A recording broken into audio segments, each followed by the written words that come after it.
ਵਾਹਿਗੁਰੂ ਜੀ ਕਾ ਖਾਲਸਾ ਵਾਹਿਗੁਰੂ ਜੀ ਕੀ ਫਤਿਹ।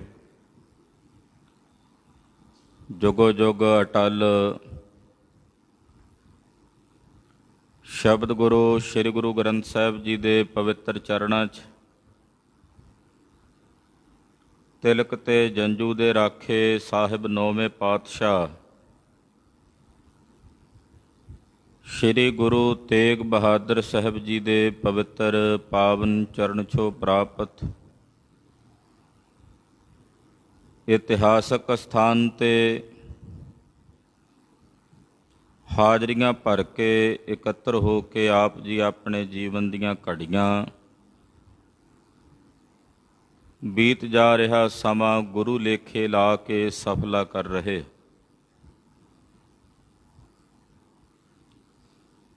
ਜੇ ਜ਼ਿੰਦਗੀ ਦਾ ਸਮਾਂ ਆਤਮ ਚਿੰਤਨ ਵਿੱਚ ਸਤਿਗੁਰਾਂ ਦੇ ਚਿੰਤਨ ਵਿੱਚ ਨਾ ਬਤੀਤ ਹੋਵੇ ਤਾਂ ਉਸ ਬੀਤਣ ਵਾਲੇ ਸਮੇਂ ਨੂੰ, ਉਸ ਬੀਤਣ ਵਾਲੀ ਜ਼ਿੰਦਗੀ ਨੂੰ ਮੇਰੇ ਪਾਤਸ਼ਾਹ ਕਹਿੰਦੇ ਨੇ ਬੀਤ ਜਾਹੈ ਜਨਮ ਆਕਾਜ ਰੇ। ਕਿਉਂ ਨਾ ਹਰ ਕੋ ਨਾਮ ਲੈ ਮੂਰਖ ਨਿਲਾਜ ਰੇ। ਕਲਗੀਆਂ ਵਾਲੇ ਪਾਤਸ਼ਾਹ ਦੇ ਪਾਵਨ ਇਤਿਹਾਸ ਦੀ ਕਥਾ ਆਪ ਜੀ ਸੁਣ ਰਹੇ। ਭੰਗਾਣੀ ਦਾ ਜੰਗ ਜਿੱਤਣ ਤੋਂ ਬਾਅਦ ਆਪਣੇ ਸੂਰਬੀਰ ਯੋਧਿਆਂ ਨੂੰ ਮਹਾਰਾਜ ਜੀ ਬਖਸ਼ਿਸ਼ਾਂ ਕਰ ਰਹੇ ਨੇ। ਪੀਰ ਬੁੱਧੂ ਸ਼ਾਹ ਨੂੰ ਬਖਸ਼ਿਸ਼ ਕੀਤੀ ਹੈ, ਮਹੰਤ ਕਿਰਪਾਲ ਦਾਸ ਜੀ ਉਦਾਸੀ ਨੂੰ ਕਿਰਪਾ ਕੀਤੀ ਹੈ, ਗੁਰੂ ਕੁਲ ਪੁਰੋਹਿਤ ਭਾਈ ਦਇਆ ਰਾਮ ਜੀ, ਨੌਵੇਂ ਪਾਤਸ਼ਾਹ ਜੀ ਦੇ ਭਾਣਜੇ ਭਾਈ ਗੰਗਾ ਰਾਮ ਜੀ, ਮਾਰੀ ਚੰਦ ਤੇ ਗੁਲਾਬ ਚੰਦ ਜੀ, ਇਸੇ ਤਰ੍ਹਾਂ ਹੋਰ ਵੀ ਮਹਾਰਾਜ ਜੀ ਦੇ ਜਿਤਨੇ ਸੂਰਬੀਰ ਬਹਾਦਰ ਯੋਧੇ ਜੰਗ ਦੇ ਮੈਦਾਨ ਵਿੱਚ ਜੂਝੇ ਨੇ, ਉਹਨਾਂ ਸਾਰਿਆਂ ਤੇ ਮਹਾਰਾਜ ਜੀ ਨੇ ਬਖਸ਼ਿਸ਼ ਕੀਤੀ। ਧਨੰਗ ਧਾਰ ਬਰਖੇ ਸਭੈ ਸੂਰ ਹਰਖੇ, ਖੁੱਲਾ ਦਾਨ ਵੰਡਿਆ ਪਾਤਸ਼ਾਹ ਨੇ। ਸਤਿਗੁਰਾਂ ਦੇ ਜੰਗ ਜਿੱਤਣ ਦੀ ਖਬਰ ਢਾਡੀਆਂ ਤੱਕ ਪਹੁੰਚੀ, ਭੱਟਾਂ ਤੱਕ, ਮਿਰਾਸ਼ੀਆਂ ਤੱਕ। ਹੁਮ ਹੁਮਾ ਕੇ ਪੌਂਟਾ ਸਾਹਿਬ ਆਉਂਦੇ ਛੰਦ ਬਣਾ ਕੇ ਮਹਾਰਾਜ ਜੀ ਦੀ ਸਿਫਤ ਕਰਦੇ ਨੇ। ਢਾਡੀ ਸੂਰਬੀਰ ਬਹਾਦਰਾਂ ਯੋਧਿਆਂ ਦੀਆਂ ਵਾਰਾਂ ਬਣਾ ਕੇ ਗਾਉਂਦੇ ਨੇ। ਸਤਿਗੁਰਾਂ ਕੋਲੋਂ ਖੁੱਲ੍ਹਾ ਦਾਨ ਪ੍ਰਾਪਤ ਕਰਦੇ ਹਨ। ਜਦੋਂ ਢਾਡੀਆਂ ਕੋਲੋਂ ਯੋਧਿਆਂ ਦੀਆਂ ਵਾਰਾਂ ਸੁਣਦੇ ਨੇ ਮਹਾਰਾਜ ਜੀ ਦੇ ਸੂਰਮੇ, ਉਤਸ਼ਾਹਤ ਹੋ ਕੇ ਜੰਗ ਜਿੱਤ ਕੇ ਆਏ ਨੇ, ਇਸ ਕਰਕੇ ਬੜਾ ਭਾਰੀ ਉਤਸ਼ਾਹ ਹੈ। ਕਹਿੰਦੇ ਮਹਾਰਾਜ ਚੱਲ ਕੇ ਸ਼੍ਰੀਨਗਰ ਹੀ ਮਾਰ ਲਈਏ। ਇਹ ਪਹਾੜੀ ਰਿਆਸਤਾਂ ਜਿੰਨੀਆਂ ਨੇ ਇਹਨਾਂ ਨੂੰ ਸਿੱਧ ਕਰ ਲਈਏ, ਫਿਰ ਲਾਹੌਰ ਤੇ ਜਾ ਕਬਜ਼ਾ ਕਰੀਏ, ਦਿੱਲੀ ਤੇ ਜਾ ਕੇ ਨਿਸ਼ਾਨ ਝੁਲਾਈਏ, ਜਾਂ ਪੌਂਟਾ ਸਾਹਿਬ ਤੋਂ ਆਨੰਦਪੁਰ ਸਾਹਿਬ ਦਾ ਜਿਤਨਾ ਇਲਾਕਾ ਹੈ ਸਿੱਧਾ ਇਹ ਸਿੱਧ ਕਰ ਲਈਏ। ਮਰਜ਼ੀ ਨਾਲ ਪੌਂਟਾ ਸਾਹਿਬ ਤੋਂ ਕਦੇ ਆਨੰਦਪੁਰ ਸਾਹਿਬ, ਆਨੰਦਪੁਰ ਸਾਹਿਬ ਤੋਂ ਕਦੇ ਪੌਂਟਾ ਸਾਹਿਬ, ਆਪਣੀ ਇੱਛਾ ਨਾਲ ਵਿਚਰਾਂਗੇ। ਪਾਤਸ਼ਾਹ ਆਖਿਆ, ਯੋਧਿਓ ਮੈਂ ਤੁਹਾਨੂੰ ਸਾਰੀ ਧਰਤੀ ਦਾ ਰਾਜ ਪ੍ਰਦਾਨ ਕਰਨਾ। ਸਮਾਂ ਆਵੇਗਾ ਖਾਲਸੇ ਦਾ ਰਾਜ ਹੋਵੇਗਾ। ਇਹ ਜਿੰਨੇ ਵੱਡੇ ਵੱਡੇ ਚੌਧਰੀ ਰਾਜੇ ਰਾਣੇ ਨੇ, ਇਹ ਖਾਲਸੇ ਦਾ ਹਾਲਾ ਭਰਿਆ ਕਰਨਗੇ। ਪਰ ਹਲੇ ਸਹਿਜੇ ਸਹਿਜੇ ਜੰਗ ਕਰਦਿਆਂ ਇਹਨਾਂ ਵੈਰੀਆਂ ਦੀ ਸਫਾ ਨੂੰ, ਮਲੇਛਾਂ ਦੀ ਸਫਾ ਨੂੰ ਸदैवी ਕਾਲ ਲਈ ਉਠਾਉਣਾ ਹੈ। ਇਹ ਬਚਨ ਕਰਕੇ ਮਹਾਰਾਜ ਜੀ ਯੋਧਿਆਂ ਨੂੰ ਧੀਰਜ ਦਿੰਦੇ ਨੇ। ਪਰ ਸਤਿਗੁਰੂ ਜੀ ਜਾਣਦੇ ਨੇ ਯੋਧਿਆਂ ਦੇ ਹਿਰਦੇ 'ਚ ਉਤਸ਼ਾਹ ਹੈ। ਜਿਹੜੇ ਪਹਾੜੀਏ ਨੇ ਉਹ ਹੁਣ ਗੁਰੂ ਘਰ ਦੇ ਵਿਰੋਧੀ ਤਾਂ ਹੈ ਨਹੀਂ, ਕਿਤੇ ਨਾ ਕਿਤੇ ਕੋਈ ਨਾ ਕੋਈ ਖੜਕਾ ਦੜਕਾ ਇੱਥੇ ਰਹੇ ਤਾਂ ਹੁੰਦਾ ਰਹੇਗਾ। ਹੁਣ ਸ੍ਰੀ ਆਨੰਦਪੁਰ ਸਾਹਿਬ ਜਾਣਾ ਚਾਹੀਦਾ। ਹੁਕਮ ਕੀਤਾ, ਚਲੋ ਖਾਲਸਾ ਜੀ ਆਨੰਦਪੁਰ ਸਾਹਿਬ ਚੱਲੀਏ। ਸਾਰਾ ਵਹੀਰ ਤਿਆਰ ਹੋ ਗਿਆ, ਰਾਜ ਸਾਜ ਇਕੱਠਾ ਕਰ ਲਿਆ। ਗੱਡਿਆਂ ਗੜਵੈਲਾਂ ਊਂਠਾਂ ਦੇ ਉੱਤੇ ਰਾਜ ਸਾਜ ਲੱਦ ਲਿਆ। ਕੁਝ ਕਾਮੇ ਲਿਆਂਦੇ ਨਗਰਾਂ ਪਿੰਡਾਂ 'ਚੋਂ, ਉਹਨਾਂ ਦੇ ਸਿਰਾਂ 'ਤੇ ਪੰਡਾਂ ਬੰਨ੍ਹ ਕੇ ਲਦਾ ਦਿੱਤੀਆਂ। ਇਸ ਤਰ੍ਹਾਂ ਸਾਰਾ ਵਹੀਰ ਮਹਾਰਾਜ ਜੀ ਨੇ ਸ੍ਰੀ ਪਾਉਂਟਾ ਸਾਹਿਬ ਤੋਂ ਟੋਰਿਆ ਹੈ। ਆਓ ਗਰੀਬ ਨਵਾਜ ਸਾਹਿਬ ਜੀ ਦੀ ਪਾਵਨ ਅੰਮ੍ਰਿਤ ਕਥਾ ਹੈ, ਸਰਵਣ ਕਰੀਏ।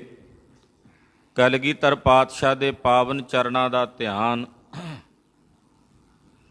ਆਪਣੇ ਹਿਰਦਿਆਂ 'ਚ ਧਾਰਨ ਕਰਦੇ ਹੋਇਆਂ ਆਪ ਦੇ ਜੀਵਨ ਤੇ ਰਸਨਾ ਦੇ ਕਲਿਆਣ ਨਿਮਿਤ ਆਖੀਏ ਜੀ ਸਤਿਨਾਮ ਸ੍ਰੀ ਵਾਹਿਗੁਰੂ ਸਾਹਿਬ ਜੀ। ਸਤਿਨਾਮ ਸ੍ਰੀ ਵਾਹਿਗੁਰੂ ਸਾਹਿਬ ਜੀ। ਦੋਹਰਾ ਜੁਧ ਜੀਤ ਆਏ ਜਬੇ, ਟਿਕੇ ਨ ਤਿਨ ਪੁਰ ਪਾਵਾਂ। ਜਦੋਂ ਭੰਗਾਣੀ ਦਾ ਜੰਗ ਜਿੱਤ ਕੇ ਕਲਗੀਧਰ ਪਾਤਸ਼ਾਹ ਜੀ ਮਹਾਰਾਜ ਸ੍ਰੀ ਪਾਉਂਟਾ ਸਾਹਿਬ ਆਏ ਤਾਂ ਪਾਉਂਟਾ ਸਾਹਿਬ ਆ ਕੇ ਮਹਾਰਾਜ ਜੀ ਕਹਿੰਦੇ ਫਿਰ ਸਾਡੇ ਪੈਰ ਇੱਥੇ ਨਹੀਂ ਟਿਕੇ, ਯਾਨੀ ਕਿ ਪਾਉਂਟਾ ਸਾਹਿਬ ਫਿਰ ਬਹੁਤਾ ਜ਼ਿਆਦਾ ਸਮਾਂ ਨਹੀਂ ਰਹਿ ਸਕੇ। ਦੀਨਸ ਕੂਚ ਕਰਾਏ ਗੁਰ, ਤਜਿਓ ਪਾਵਟਾ ਥਾਮ। ਕਹਾ ਲੂਰ ਮੈਂ ਬਾਂਧਿਓ ਆਨ ਆਨੰਦਪੁਰ ਗਾਮ, ਕਲਗੀਧਰ ਜੀ ਲਿਖਦੇ ਆ। ਤਾਂ ਉਸ ਵਕਤ ਮਹਾਰਾਜ ਜੀ ਨੇ ਪਾਉਂਟਾ ਸਾਹਿਬ ਤੋਂ ਕੂਚ ਕੀਤਾ ਹੈ। ਆਪਣੀ ਸਾਰੀ ਫੌਜ ਸਮੇਤ, ਆਪਣੇ ਪਰਿਵਾਰ ਤੇ ਵਹੀਰ ਸਮੇਤ ਮਹਾਰਾਜ ਜੀ ਚੱਲੇ ਹਨ। ਨਿਸ਼ਾਨੀ ਚੰਦ ਸੈਨ ਸੈਤ ਗੁਰ ਥਿਤ ਕਰੇ, ਡੇਰਾ ਲਦਵਾਇਓ। ਸੈਨਾ ਸਮੇਤ ਸਤਿਗੁਰੂ ਜੀ ਆਪ ਖਲੋਤੇ ਰਹੇ ਔਰ ਪਹਿਲਾਂ ਜਿੰਨਾ ਗੁਰੂ ਘਰ ਦਾ ਰਾਜ ਸਾਜ ਸੀ ਉਹ ਲੱਦਿਆ। ਉਹ ਗੱਡਿਆਂ ਤੇ ਜਾਂ ਰਥਾਂ ਦੇ ਉੱਤੇ ਜਿਹੜਾ ਸਮਾਨ ਰੱਖਿਆ ਜਾ ਸਕਦਾ ਸੀ, ਊਂਠਾਂ ਤੇ ਖੱਚਰਾਂ ਤੇ ਢੋਆ ਢਵਾਈ ਦੇ ਜਿਹੜੇ ਉਸ ਵੇਲੇ ਸਾਧਨ ਸਨ ਇਹੀ ਸਨ।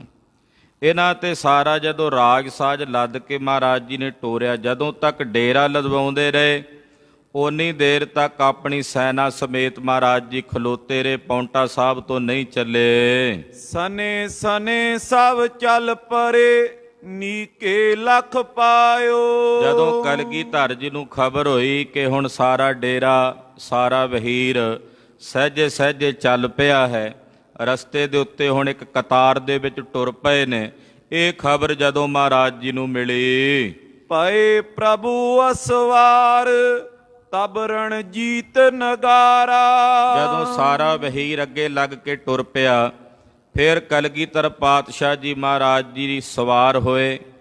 ਜਦੋਂ ਸਤਿਗੁਰੂ ਜੀ ਚੱਲਣ ਲਈ ਘੋੜੇ ਤੇ ਸਵਾਰ ਹੋਏ, ਮਹਾਰਾਜ ਜੀ ਦੇ ਨਗਾਰਚੀ ਨੇ ਨਗਾਰੇ ਤੇ ਚੋਭਾਂ ਮਾਰੀਆਂ ਨੇ, ਸਤਿਗੁਰਾਂ ਦਾ ਰਣਜੀਤ ਨਗਾਰਾ ਵੱਜਿਆ ਹੈ।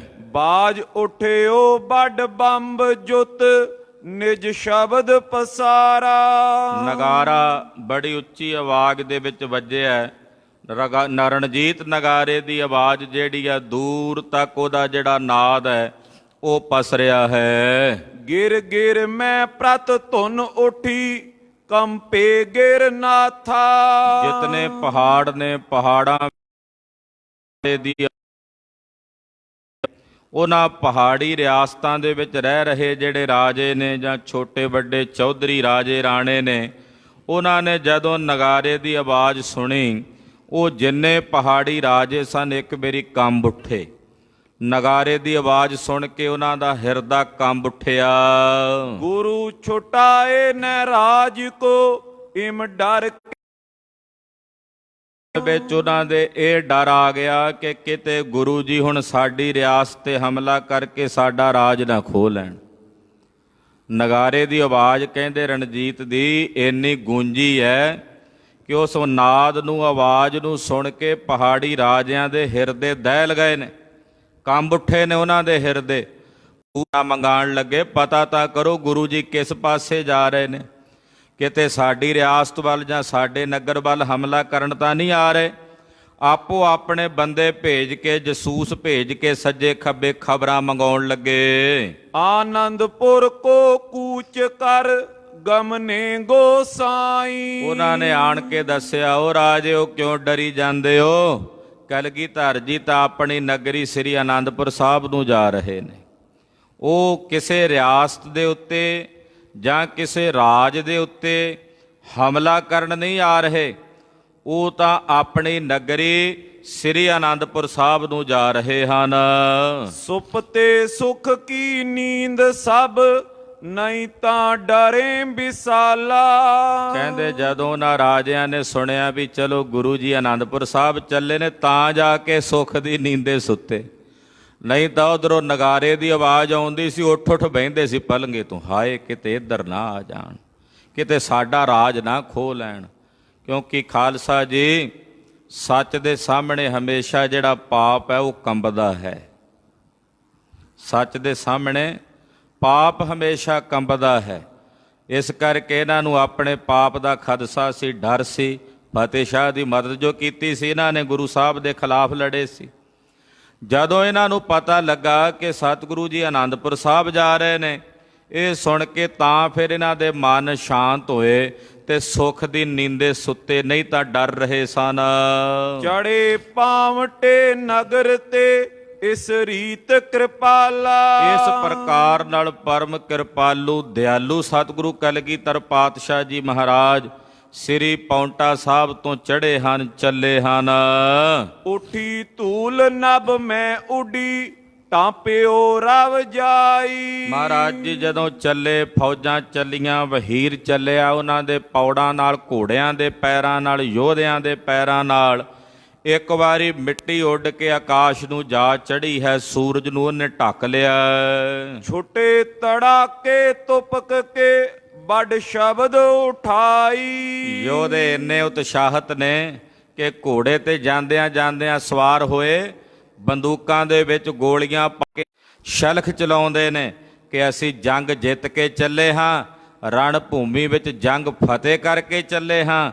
ਇੱਦਾਂ ਸੂਰਮੇ ਆਕਾਸ਼ ਵਿੱਚ ਬੰਦੂਕਾਂ ਦੀਆਂ ਗੋਲੀਆਂ ਦਾਗਦਿਆਂ ਹੋਇਆਂ, ਆਵਾਜ਼ ਤੇ ਨਾਦ ਉਠਾਉਂਦਿਆਂ ਹੋਇਆਂ ਜਾ ਰਹੇ ਨੇ। ਊਦਤ ਜਾਤ ਤੁਰੰਗ ਗਨ ਕਰ ਬੇਗ ਪਲਾਵੇਂ। ਯੋਧਿਆਂ ਦੇ ਘੋੜੇ ਕੁੱਦਦੇ ਜਾ ਰਹੇ ਨੇ ਬੜੀ ਤੇਜ਼ੀ ਨਾਲ, ਬੜੇ ਵੇਗ ਦੇ ਨਾਲ, ਬਲ ਦੇ ਨਾਲ ਭਰੇ ਹੋਏ ਘੋੜੇ ਚੱਲਦੇ ਹਨ।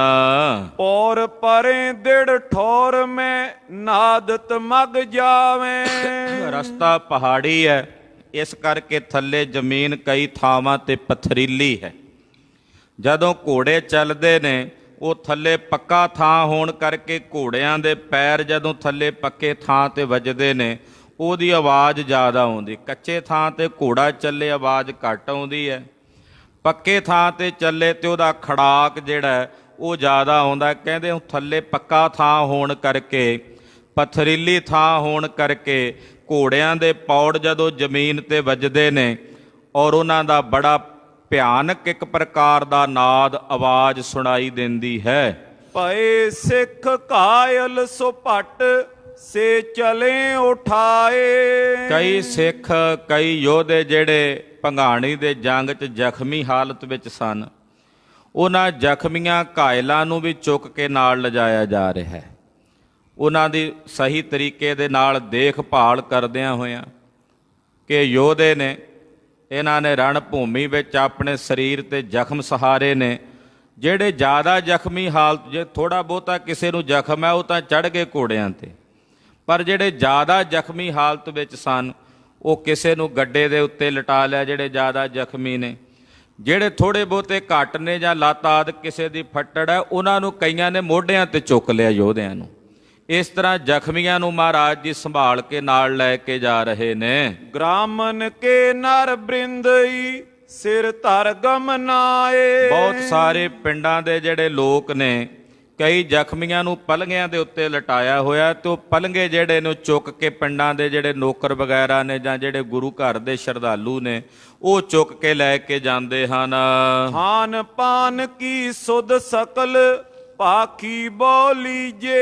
ਮਹਾਰਾਜ ਜੀ ਨੇ ਬਕਾਇਦਾ ਹਦਾਇਤ ਕੀਤੀ ਹੋਈ ਹੈ ਵੀ ਖਾਸ ਕਰਕੇ ਬਾਕੀਆਂ ਨੂੰ ਭਾਵੇਂ ਬਾਅਦ ਚ ਮਿਲੇ ਪ੍ਰਸ਼ਾਦਾ ਭੋਜਨ ਪਾਣੀ, ਜਿਹੜੇ ਜ਼ਖਮੀ ਨੇ ਉਹਨਾਂ ਦੀ ਸੁੱਧ ਸੰਭਾਲ ਪਹਿਲਾਂ ਲੈਣੀ ਹੈ, ਉਹਨਾਂ ਦੀ ਸਾਰ ਜਿਹੜੀ ਹੈ ਉਹ ਪਹਿਲਾਂ ਲੈਣੀ। ਇਸ ਤਰ੍ਹਾਂ ਸਤਿਗੁਰੂ ਜੀ ਨੇ ਹੁਕਮ ਕੀਤਾ ਹੋਇਆ ਹੈ। ਬਾਂਚਤ ਇਨ ਕੋ ਨਿਸ ਦਿਵਸ ਹਾਜ਼ਰ ਕਰ ਦੀਜੈ। ਜੋ ਇਹਨਾਂ ਨੂੰ ਚਾਹੀਦਾ, ਜੋ ਇਹ ਆਖਣ, ਰਾਤ ਨੂੰ ਆਖਣ ਦਿਨੇ ਆਖਣ, ਜੋ ਕਹਿ ਦੇਣ ਇਹਨਾਂ ਕੋਲ ਹਾਜ਼ਰ ਕਰਨਾ। ਇਹਨਾਂ ਨੂੰ ਇਹ ਨਾ ਮਹਿਸੂਸ ਹੋਵੇ ਕਿ ਅਸੀਂ ਜ਼ਖਮੀ ਹਾਲਤ ਵਿੱਚ ਮੰਜੇ ਤੇ ਪਏ ਹਾਂ ਤੇ ਅਸੀਂ ਅਸਮਰੱਥ ਹਾਂ, ਅਸੀਂ ਕੁਝ ਕਰ ਨਹੀਂ ਸਕਦੇ। ਇਹਨਾਂ ਨੂੰ ਇਹ ਮਹਿਸੂਸ ਨਾ ਹੋਵੇ, ਇਹਨਾਂ ਨੂੰ ਹੀਣ ਭਾਵ ਮਹਿਸੂਸ ਨਾ ਕਰਾਇਆ ਜਾਏ, ਸਗੋਂ ਜੋ ਕਹਿਣ ਉਸੇ ਵੇਲੇ ਇਹਨਾਂ ਕੋਲ ਪਹੁੰਚਦਾ ਕੀਤਾ ਜਾਏ, ਇਹਨਾਂ ਦਾ ਸਤਿਕਾਰ ਰੱਖਿਆ ਜਾਏ। ਵੇਖੋ ਮੇਰੇ ਸਤਿਗੁਰੂ ਸੱਚੇ ਪਾਤਸ਼ਾਹ ਕਿਤਨੀ ਦੂਰ ਅੰਦੇਸ਼ੀ ਬਿਰਤੀ ਦੇ ਮਾਲਕ ਹਨ।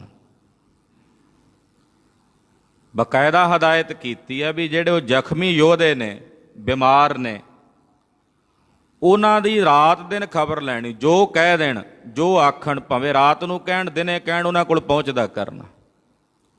ਇਹਦੇ ਵਿੱਚ ਕਿਉਂਕਿ ਉਹ ਕੇਵਲ ਸਰੀਰ ਤੌਰ ਤੇ ਜ਼ਖਮੀ ਨਹੀਂ ਹੁੰਦੇ, ਜਾਂ ਕੋਈ ਰੋਗੀ ਹੁੰਦਾ, ਉਹ ਸਰੀਰਕ ਮਾਨਸਿਕ ਤੌਰ ਤੇ ਵੀ ਪੀੜਤ ਹੁੰਦਾ।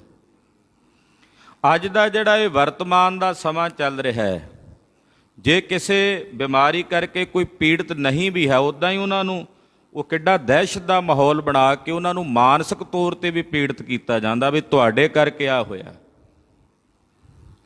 ਕਿਸੇ ਦੀ ਇੱਛਾ ਹੁੰਦੀ ਹੈ ਕਿ ਮੈਂ ਬਿਮਾਰ ਹੋਵਾਂ ਜਾਂ ਮੈਂ ਆਪਣੇ ਕਰਕੇ ਕਿਸੇ ਦੂਸਰੇ ਨੂੰ ਬਿਮਾਰ ਕਰਾਂ। ਸੁਭਾਵਕ ਜਦੋਂ ਦੇਵ ਨੇਤ ਨਾਲ ਐਸੀ ਕਿਰਿਆ ਜੇ ਕਿਸੇ ਦੇ ਸਰੀਰ ਨਾਲ ਘਟਦੀ ਹੈ, ਉਹਨੂੰ ਉਤਸ਼ਾਹਿਤ ਕਰਨ ਦੀ ਬਜਾਏ ਉਸ ਨੂੰ ਹੌਸਲਾ ਦੇ ਕੇ ਵੀ ਉਹ ਠੀਕ ਹੋ ਜਾਏ, ਰਾਜੀ ਹੋ ਜਾਏ, ਉਹਨੂੰ ਪ੍ਰਤਾੜਿਤ ਕਰਨਾ, ਕਿ ਇਹ ਯੋਗ ਹੈ ਜੋ ਅੱਜ ਕੱਲ੍ਹ ਹੋ ਰਿਹਾ ਹੈ? ਕਿ ਮਾਨਵਤਾ ਦੀ ਜਿਹੜੀ ਵਿਅਕਤੀਤਾ, ਜਿਹੜਾ ਇੱਕ ਮਨੁੱਖ ਦਾ ਧਰਮ ਹੁੰਦਾ, ਕਿਤੇ ਉਹ ਗਵਾਚ ਤਾਂ ਨਹੀਂ ਜਾ ਰਿਹਾ, ਵੀ ਕਿਤੇ ਮਨੁੱਖ ਜਰਵਾਣਾ ਤਾਂ ਨਹੀਂ ਬਣ ਰਿਹਾ? ਫਿਰ ਉਸ ਨੂੰ ਕਿਸੇ ਧਰਮ ਨਾਲ, ਮਜ਼ਹਬ ਦੇ ਐਂਗਲ ਨਾਲ ਸੋਚਣ ਲੱਗ ਪੈਣਾ ਵੀ ਇਹ ਫਲਾਣੇ ਧਰਮ ਦੇ ਬੰਦੇ ਇਹਨਾਂ ਨੇ ਇਦਾਂ ਕੀਤਾ। ਇਹ ਬਹੁਤ ਵੱਡਾ ਸਮਾਜ ਦਾ ਇੱਕ ਦੁਖਾਂਤ ਹੈ। ਕਿਸੇ ਨਾਲ ਵੀ ਇਹ ਘਟਨਾ ਘਟ ਸਕਦੀ ਹੈ, ਕਿਸੇ ਦੇ ਤਨ ਦੇ ਨਾਲ ਵੀ ਐਸਾ ਹੋ ਸਕਦਾ। ਪਿਛਲੇ ਕੁਝ ਦਿਨਾਂ ਵਿੱਚ ਜਿਹੜੇ ਦਿਨ ਚੱਲ ਰਹੇ ਨੇ, ਜਿੱਥੇ ਮਾਨਵਤਾ ਦੇ ਭਲੇ ਵਾਸਤੇ ਲੋਕ ਕੰਮ ਕਰਦੇ ਨਜ਼ਰ ਆਏ ਨੇ, ਲੋਕਾਂ ਦੇ ਵਿੱਚ ਇੱਕ ਦੂਜੇ ਪ੍ਰਤੀ ਸੁਹਿਰਦ ਭਾਵ ਨਜ਼ਰ ਆਇਆ, ਉੱਥੇ ਜਰਵਾਣੇ ਤੇ ਜਿਹੜੇ ਦਾਨਵ ਤੇ ਰਾਖਸ਼ੀ ਬਿਰਤੀ ਦੇ ਲੋਕ ਨੇ ਉਹ ਵੀ ਨਜ਼ਰ ਆਏ ਨੇ, ਵੀ ਸਮਾਜ ਵਿੱਚ ਐਸੇ ਵੀ ਲੋਕ ਹਨ। ਜੇ ਦੇਵਤੇ ਦਿਸਣ ਨੂੰ ਆਏ ਨੇ ਸਾਹਮਣੇ, ਤੇ ਦਾਨਵ ਵੀ ਨਜ਼ਰ ਆਏ ਨੇ, ਵੀ ਦਾਨਵੀ ਬਿਰਤੀ ਦੇ ਲੋਕ ਵੀ ਹਨ, ਵੀ ਜਿਹੜੇ ਕਿਸੇ ਦੀ ਦੇਹ ਦਾ ਅੰਤਮ ਸੰਸਕਾਰ ਕਰਨ ਵੇਲੇ ਵੀ ਉਸ ਵੇਲੇ ਰੋਕ ਕੀਤੀ ਜਾਂਦੀ ਹੈ। ਔਰ ਜੇ ਕਿਸੇ ਦੇ ਤਨ ਦੇ ਉੱਤੇ ਉਹ ਬਿਮਾਰੀ ਆ ਜਾਂਦੀ, ਉਹਨੂੰ ਧਰਮ ਦੇ ਨਾਲ ਜੋੜ ਦਿੱਤਾ ਜਾਂਦਾ, ਮਜ਼ਹਬ ਦੇ ਨਾਲ ਜੋੜ ਦਿੱਤਾ ਜਾਂਦਾ, ਉਹਨੂੰ ਕੇਵਲ ਇੱਕ ਰੋਗੀ ਦੇ ਰੂਪ ਵਿੱਚ ਨਹੀਂ ਵੇਖਿਆ ਜਾਂਦਾ। ਉਹਦਾ ਜ਼ਿੰਮੇਵਾਰ ਉਹ ਜਿਸ ਧਰਮ ਨਾਲ, ਜਿਸ ਮਤ ਨਾਲ, ਜਿਸ ਮਜ਼ਹਬ ਨਾਲ ਸੰਬੰਧਿਤ ਹੁੰਦਾ, ਉਹਨੂੰ ਸਾਰੇ ਧਰਮ ਨੂੰ ਜ਼ਿੰਮੇਵਾਰ ਬਣਾ ਦਿੱਤਾ ਜਾਂਦਾ। ਇਹ ਮਨੁੱਖ ਦੀ ਨੀਚ ਬਿਰਤੀ ਦਾ ਸਬੂਤ ਹੈ। ਨੀਚ ਲੋਕਾਂ ਦੀ ਇਹ ਨੀਚ ਬਿਰਤੀ ਹੈ ਜਿਹੜੀ ਜਗ ਜ਼ਾਹਰ ਹੁੰਦੀ ਹੈ। ਪਰ ਅਸੀਂ ਲੋਕ ਇਹੋ ਜਿਹੇ ਹਾਂ, ਹੁਣ ਤਾਂ ਸਾਨੂੰ ਨਜ਼ਰ ਆ ਰਹੀ ਆ ਉਹ ਨੀਚ ਬਿਰਤੀ, ਸਮਾਂ ਪਾ ਕੇ ਸਾਨੂੰ ਸਭ ਕੁਝ ਭੁੱਲ ਜਾਣਾ, ਸਮਾਂ ਪਾ ਕੇ ਸਾਨੂੰ ਸਾਰੀਆਂ ਬਿਸਿਮਰਤੀਆਂ ਹੋ ਜਾਣੀਆਂ ਨੇ। ਮੁੜ ਕੇ ਫਿਰ ਅਸੀਂ ਜਦੋਂ ਉਹਨਾਂ ਨੇ ਹੱਥ ਜੇ ਜੋੜਨੇ ਆ, ਚੂੰ ਪੂੰ ਜੀ ਕਰਨੀ, ਅੱਗੇ ਆ ਕੇ ਕਹਿਣਾ ਹਾਂ ਜੀ ਇਹ ਤਾਂ ਬੰਦੇ ਹੀ ਬੜੇ ਵਧੀਆ ਨੇ, ਹਾਂ ਜੀ ਇਹਨਾਂ ਨੂੰ ਜਿਤਾਓ ਜੀ, ਹਾਂ ਇਹਨਾਂ ਦੀ ਹੁਣ ਹਮਾਇਤ ਕਰੋ ਜੀ। ਸਾਨੂੰ ਸਭ ਕੁਝ ਭੁੱਲ ਜਾਂਦਾ ਜੋ ਸਾਡੇ ਨਾਲ ਹੁੰਦਾ, ਜੋ ਸਾਡੇ ਨਾਲ ਬੀਤਦਾ। ਕਲਗੀਧਰ ਪਾਤਸ਼ਾਹ ਜੀ ਨੇ ਵੇਖਿਆ ਕਿ ਉਹ ਜਿਹੜੇ ਜ਼ਖਮੀ ਨੇ, ਹੁਣ ਉਹ ਮਾਨਸਿਕ ਪੀੜਾ ਵੀ ਆਊ, ਆਪਣੇ ਆਪ ਉਹ ਸਰੀਰ ਕਰਕੇ ਪਾਣੀ ਵੀ ਨਹੀਂ ਜਾ ਕੇ ਚੁੱਕ ਕੇ ਲਿਜਾ ਸਕਦੇ, ਆਪਣੇ ਲਈ ਉਹ ਕੁਝ ਜਾ ਕੇ ਖਾਣ ਵਾਸਤੇ ਨਹੀਂ ਲਿਆ ਸਕਦੇ, ਉਹ ਅਸਮਰੱਥ ਨੇ। ਫਿਰ ਮਹਾਰਾਜ ਜੀ ਨੇ ਬਕਾਇਦਾ ਹਦਾਇਤ ਕੀਤੀ ਆਪਣੀ ਫੌਜ ਦੇ ਵਿੱਚ ਆਪਣੇ ਸੇਵਾਦਾਰਾਂ ਨੂੰ, ਵੀ ਖਾਸ ਕਰਕੇ ਜਿਹੜੇ ਜ਼ਖਮੀ ਯੋਧੇ ਨੇ ਉਹਨਾਂ ਨੂੰ ਇਹ ਨਾ ਮਹਿਸੂਸ ਹੋਵੇ ਕਿ ਅਸੀਂ ਹੀਣ ਆ। ਅੱਜ ਕੱਲ੍ਹ ਬਿਮਾਰਾਂ ਨੂੰ ਹੀਣ ਭਾਵ ਨਾਲ ਪੇਸ਼, ਬਹੁਤ ਸਾਰੇ ਲੋਕ ਜਿਹੜੇ ਇਸ ਬਿਮਾਰੀ ਨਾਲ ਮਰੇ ਨੇ ਉਹ ਹੀਣ ਭਾਵ ਦਾ ਸ਼ਿਕਾਰ ਹੋ ਕੇ ਜ਼ਿਆਦਾ ਮਰ ਗਏ। ਉਹਨਾਂ ਨੂੰ ਹੀਣ ਭਾਵ ਦੇ ਨਾਲ ਜਦੋਂ ਉਹਨਾਂ ਦਾ ਟਰੀਟਮੈਂਟ ਕੀਤਾ ਗਿਆ, ਹੀਣ ਭਾਵ ਨਾਲ ਉਹਨਾਂ ਨੂੰ ਦੁਰਕਾਰਿਆ ਗਿਆ ਵੀ ਤੁਸੀਂ ਤਾਂ ਮੰਨ ਲਓ ਵੀ ਜਿਵੇਂ ਸਮਾਜ ਦੇ ਸਭ ਤੋਂ ਵੱਡੇ ਗੁਨਾਹਗਾਰ ਕ੍ਰਿਮੀਨਲ ਲੋਕ ਹੋ ਤੁਸੀਂ। ਹਾਲਾਂਕਿ ਚਾਹੀਦਾ ਸੀ ਉਹਨਾਂ ਨੂੰ ਉਤਸ਼ਾਹਿਤ ਕਰਨਾ। ਚਲੋ ਹੁਣ ਕਿਤੇ ਕਿਤੇ ਸੋਝੀ ਆ ਰਹੀ ਹੈ, ਲੋਕਾਂ ਨੂੰ ਸਮਝ ਆ ਰਹੀ ਹੈ। ਕਲਗੀਧਰ ਜੀ ਨੇ ਉਸ ਵੇਲੇ ਵੀ ਕਿਤੇ ਮਾਨਸਿਕ ਪੀੜਾ ਦੇ ਵਿੱਚ ਨਾ ਆ ਜਾਣ।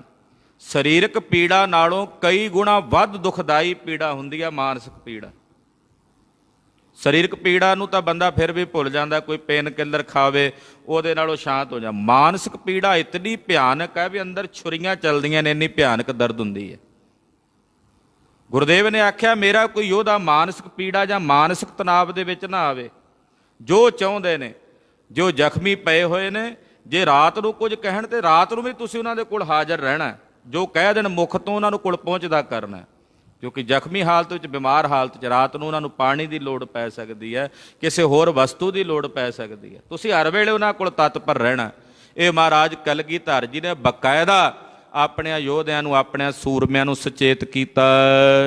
ਅਲਪ ਸੈਲ ਕੁਛ ਪੰਥ ਮੈਂ ਕ੍ਰਮ ਕ੍ਰਮ ਉਲੰਘ ਕੇ। ਕਹਿੰਦੇ ਥੋੜਾ ਪੈਂਡਾ ਤੈਅ ਕਰਨਾ, ਜ਼ਿਆਦਾ ਲੰਮਾ ਪੈਂਡਾ ਵੀ ਨਹੀਂ ਤੈਅ ਕਰਨਾ, ਕਿਉਂਕਿ ਉਹ ਜ਼ਖਮੀ ਯੋਧੇ ਨੇ ਨਾਲ। ਜਿੰਨਾ ਲੰਮਾ ਪੈਂਡਾ ਹੋਵੇਗਾ ਉਹਨਾਂ ਲਈ ਤਕਲੀਫਦਾਇਕ ਹੋਵੇਗਾ।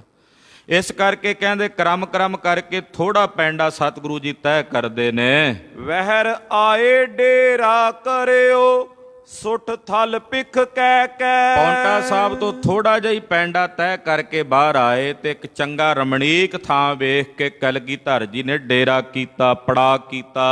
ਉਤਰੇ ਤਜਿਓ ਤੁਰੰਗ ਪ੍ਰਭੂ ਪ੍ਰਿਅੰਕ ਸੁਹਾਏ। ਮਹਾਰਾਜ ਜੀ ਘੋੜੇ ਤੋਂ ਉਤਰੇ ਨੇ, ਸਤਿਗੁਰਾਂ ਦਾ ਪਲਗਾ ਸਜਾ ਦਿੱਤਾ ਹੈ। ਗੁਰਦੇਵ ਉਸ ਪਲਗੇ ਤੇ ਆਣ ਕੇ ਸਜੇ ਨੇ। ਸ਼ਮਿਆਨੇ ਤੰਬੂ ਤਨੇ ਤਤ ਛਿਨ ਤਿਸ ਥਾਏ। ਸ਼ਮਿਆਨੇ ਤੇ ਤੰਬੂ ਤਾਣ ਦਿੱਤੇ ਗਏ ਨੇ। ਤਤ ਛਿਨ ਉਸੇ ਵੇਲੇ ਮਹਾਰਾਜ ਜੀ ਦੇ ਦਰਬਾਰ ਲੱਗ ਗਏ, ਸਜ ਗਏ। ਤ੍ਰਿਨ ਦਾਨੇ ਕੋ ਲਿਆਏ ਕਰ ਤੁਰੰਗਨ ਦੀਨਾ। ਘੋੜਿਆਂ ਵਾਸਤੇ ਦਾਣੇ ਪੱਠੇ ਦਾ ਪ੍ਰਬੰਧ ਕੀਤਾ ਗਿਆ, ਘੋੜਿਆਂ ਨੂੰ ਦਾਣਾ ਪੱਠਾ ਪਾਇਆ ਗਿਆ। ਦੇਗ ਦੀਰਗਾ ਤਿਆਰ ਪੀ ਗੁਰ ਅਚਵਨ ਕੀਨਾ। ਔਰ ਗੁਰੂ ਕੇ ਲੰਗਰ ਤਿਆਰ ਹੋ ਗਏ। ਸ਼ਾਮ ਦਾ ਵੇਲਾ ਲੰਗਰ ਪ੍ਰਸ਼ਾਦਾ ਤਿਆਰ ਹੋ ਗਿਆ। ਪਾਤਸ਼ਾਹ ਨੇ ਭੋਜਨ ਛਕਿਆ। ਜਿੰਨੇ ਯੋਧੇ ਸੂਰਮੇ ਨੇ ਸਾਰਿਆਂ ਨੇ ਭੋਜਨ ਗ੍ਰਹਿਣ ਕੀਤਾ। ਖਾਨ ਪਾਨ ਕਰ ਸਕਲ ਦਲ ਸੁਖ ਤੇ ਸੁਪਤਾਏ। ਸੁਖ ਦੇ ਨਾਲ, ਸਾਰੇ ਸੁਖ ਦੇ ਨਾਲ, ਆਰਾਮ ਦੇ ਨਾਲ ਆਪੋ ਆਪਣੇ ਆਸਣਾਂ ਦੇ ਉੱਤੇ ਸੁੱਤੇ ਹਨ। ਨਿਸਾ ਵਿਖੇ ਬਿਸਰਾਮ ਤੇ ਸ਼ਰਮ ਦੀਹੀ ਨਸਾਏ। ਰਾਹ ਪੈਂਡੇ ਦੀ ਜਿਹੜਾ ਥਕਾਵਟ ਸੀ, ਥਕੇਵਾਂ ਸੀ, ਰਾਤ ਨੂੰ ਆਰਾਮ ਕਰਕੇ ਰਸਤੇ ਦੀ ਉਹ ਜਿਹੜੀ ਸਫ਼ਰ ਦਾ ਥਕੇਵਾਂ ਉਹ ਦੂਰ ਕੀਤਾ। ਅੰਮ੍ਰਿਤ ਵੇਲਾ ਜਾਗ ਕੇ ਕਰ ਸੋਚ ਇਸ਼ਨਾਨਾ। ਅੰਮ੍ਰਿਤ ਵੇਲਾ ਹੋਇਆ, ਸਾਰੇ ਯੋਧੇ ਉੱਠੇ ਨੇ। ਕਲਗੀਧਰ ਜੀ ਜਾਗੇ ਨੇ, ਇਸ਼ਨਾਨ ਪਾਨ ਕੀਤਾ। ਵਸਤਰ ਸ਼ਸਤਰ ਤਨ ਪਹਿਰ ਕੇ ਪ੍ਰਭ ਕੀਨਸ ਪਿਆਨਾ। ਸੋਹਣੇ ਸ਼ਸਤਰ ਬਸਤਰ ਪਾਤਸ਼ਾਹ ਨੇ ਸਰੀਰ ਤੇ ਧਾਰਨ ਕੀਤੇ। ਥੋੜੀ ਜੀ ਲੋ ਲੱਗੀ, ਗੁਰਦੇਵ ਨੇ ਚਾਲੇ ਦਾ ਹੁਕਮ ਕੀਤਾ, ਨਗਾਰਾ ਵੱਜਿਆ। ਮਹਾਰਾਜ ਜੀ ਨੇ ਚਾਲਾ ਮਾਰਿਆ, ਅੱਗੇ ਨੂੰ ਟੁਰੇ ਹਨ। ਤਿਆਰ ਹੋਏ ਸਭ ਦਲ ਚੜਿਓ ਧੌਂਸਾ ਤੁੰਕਾਰੇ। ਸਤਿਗੁਰਾਂ ਦੇ ਨਾਲ ਮਹਾਰਾਜ ਜੀ ਦਾ ਸਾਰਾ ਦਲ ਚੜਿਆ। ਨਗਾਰੇ ਰਣਜੀਤ ਦੇ ਉੱਤੇ ਦੋਹਰੀਆਂ ਚੋਭਾਂ ਲਾਈਆਂ ਜਾ ਰਹੀਆਂ ਹਨ।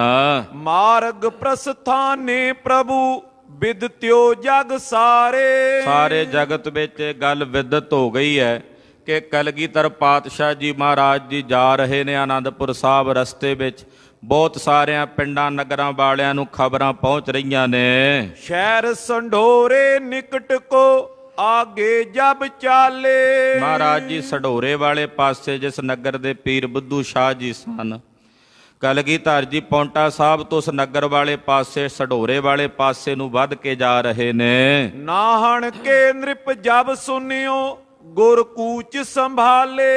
ਉਧਰ ਨਾਹਣ ਦੇ ਰਾਜੇ ਮੇਦਨੀ ਪ੍ਰਕਾਸ਼ ਨੂੰ ਪਤਾ ਲੱਗਾ ਕਿ ਕਲਗੀਧਰ ਪਾਤਸ਼ਾਹ ਜੀ ਮਹਾਰਾਜ ਜੀ ਨੇ ਕੂਚ ਕਰ ਦਿੱਤਾ। ਪੌਂਟਾ ਸਾਹਿਬ ਤੋਂ ਮਹਾਰਾਜ ਜੀ ਚਲੇ ਗਏ ਨੇ। ਇਸਮ ਆਨੰਦਪੁਰ ਆਪਨ ਕੋ ਕਰ ਹੈ ਤੈ ਬਾਸਾ। ਔਰ ਜਿਹੜੀ ਉਹਨਾਂ ਦੀ ਆਪਣੀ ਜੱਦੀ ਜ਼ਮੀਨ ਹੈ, ਜਿਹਦੇ ਉਹ ਹੱਕਦਾਰ ਨੇ, ਯਾਨੀ ਕਿ ਸ੍ਰੀ ਆਨੰਦਪੁਰ ਸਾਹਿਬ ਨੂੰ ਉਹ ਜਾ ਰਹੇ ਨੇ। ਚਲੇ ਜਾਤ ਜੁਤ ਬਾਏਨੀ ਸੁਨ ਮਿਦਨ ਪ੍ਰਕਾਸ਼ਾ। ਰਾਜੇ ਮੇਦਨੀ ਪ੍ਰਕਾਸ਼ ਨੂੰ ਇਸ ਗੱਲ ਦਾ ਪਤਾ ਲੱਗਾ ਕਿ ਆਪਣੀਆਂ ਫੌਜਾਂ ਸਮੇਤ ਆਪਣੇ ਸਾਰੇ ਵਹੀਰ ਰਾਜ ਸਾਜ ਸਮੇਤ ਸਤਿਗੁਰੂ ਜੀ ਜਾ ਰਹੇ ਨੇ। ਤੂਰਨ ਪਠਿਓ ਵਕੀਲ ਕੋ ਕੈ ਸਭ ਸਮਝਾਈ। ਮਹਾਰਾਜ ਜੀ ਦੇ ਕੋਲ ਉਸੇ ਵੇਲੇ ਆਪਣਾ ਇੱਕ ਵਕੀਲ ਰਾਜੇ ਮੇਦਨੀ ਪ੍ਰਕਾਸ਼ ਨੇ ਭੇਜਿਆ। ਜਿਹੜੀ ਗੱਲ ਸਤਿਗੁਰਾਂ ਨਾਲ ਕਰਨੀ ਸੀ ਉਹ ਗੱਲ ਕਹਿਣ ਲਈ ਭੇਜਿਆ। ਆਗੇ ਮਿਲਿਓ ਸੋ ਆਏ ਕਰ ਪਗ ਗਰੀਵ ਨਿਵਾਈ। ਰਾਜੇ ਮੇਦਨੀ ਪ੍ਰਕਾਸ਼ ਦਾ ਵਕੀਲ ਸਤਿਗੁਰੂ ਜੀ ਨੂੰ ਅੱਗੇ ਆ ਕੇ ਮਿਲਿਆ। ਮਹਾਰਾਜ ਜੀ ਦੇ ਚਰਨਾਂ ਵਿੱਚ ਆ ਕੇ ਮੇਦਨੀ ਪ੍ਰਕਾਸ਼ ਦੇ ਇਸ ਵਜ਼ੀਰ ਨੇ ਮੱਥਾ ਟੇਕਿਆ। ਹੱਥ ਜੋਰ ਬੋਲਤ ਪਇਓ ਨਾਹਿਣ ਕੇ ਰਾਜਾ।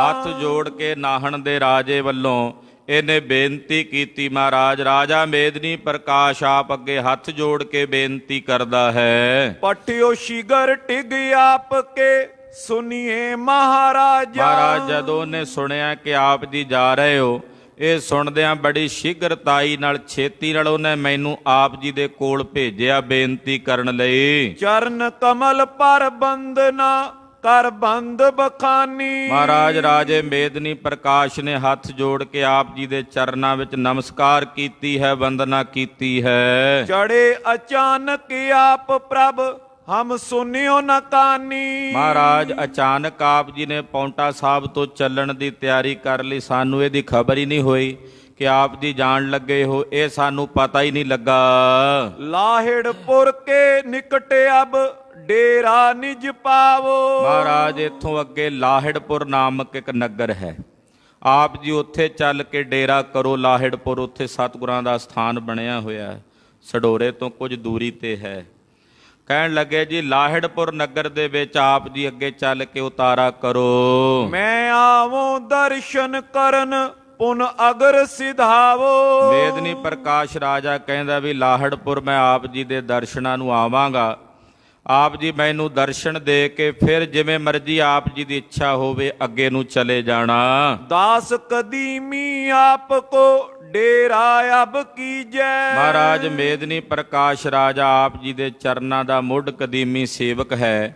ਆਪ ਜੀ ਉਹਦੀ ਬੇਨਤੀ ਨੂੰ ਪ੍ਰਵਾਨ ਕਰਦਿਆਂ ਹੋਇਆ ਅੱਗੇ ਲਾਹੜਪੁਰ ਨਗਰ ਹੈ, ਉੱਥੇ ਡੇਰਾ ਕਰੋ। ਆਪਣੋ ਸੇਵਕ ਜਾਣ ਕਰ ਦਰਸ਼ਨ ਮੋਹਿ ਦੀਜੈ। ਮਹਾਰਾਜ ਮੇਦਨੀ ਪ੍ਰਕਾਸ਼ ਨੇ ਕਿਹਾ ਕਿ ਮਹਾਰਾਜ ਮੈਨੂੰ ਆਪਣਾ ਸੇਵਕ ਜਾਣ ਕੇ ਆਪ ਜੀ ਆਪਣੇ ਪਿਆਰੇ ਪਵਿੱਤਰ ਦਰਸ਼ਨ ਦਿਓ। ਰੱਖੋ ਲਾਜ ਅਬ ਬਿਰਦ ਕੀ ਤੁਮ ਅੰਤਰ ਜਾਮੀ। ਮਹਾਰਾਜ ਤੁਸੀਂ ਅੰਤਰਜਾਮੀ ਹੋ, ਸਭ ਦੇ ਦਿਲਾਂ ਦੀ ਜਾਣਨ ਵਾਲੇ ਹੋ, ਕਿਰਪਾ ਕਰੋ ਸਾਡੀ ਲਾਜ ਰੱਖ ਲਓ। ਮੈਂ ਸੇਵਕ ਤੁਮਰੀ ਸ਼ਰਨ ਸਭ ਕੱਟ ਕੇ ਸੁਆਮੀ। ਔਰ हे ਪ੍ਰਭੂ ਮੈਂ ਤੁਹਾਡੀ ਸ਼ਰਨ ਵਿੱਚ ਹਾਂ, ਤੁਸੀਂ ਸਭ ਦੇ ਘਟਾਂ ਦੀ ਜਾਣਨ ਵਾਲੇ ਅੰਤਰਜਾਮੀ ਹੋ। ਕੁਛ ਮਸਲਤ ਕਰਨੀ ਹਮੇ ਰਾਜਨ ਕੇ ਕਾਜੂ। ਮਹਾਰਾਜ ਰਾਜਸਾਂ ਜਿਹੜੇ ਰਾਜਸੀ ਕਾਰਜ ਹੁੰਦੇ ਨੇ ਉਹਨਾਂ ਲਈ ਮੈਂ ਕੁਝ ਸਲਾਹ ਕਰਨੀ ਹੈ, ਇਸ ਕਰਕੇ ਮੈਨੂੰ ਆਉਣ ਵਿੱਚ ਸਮਾਂ ਲੱਗੇਗਾ।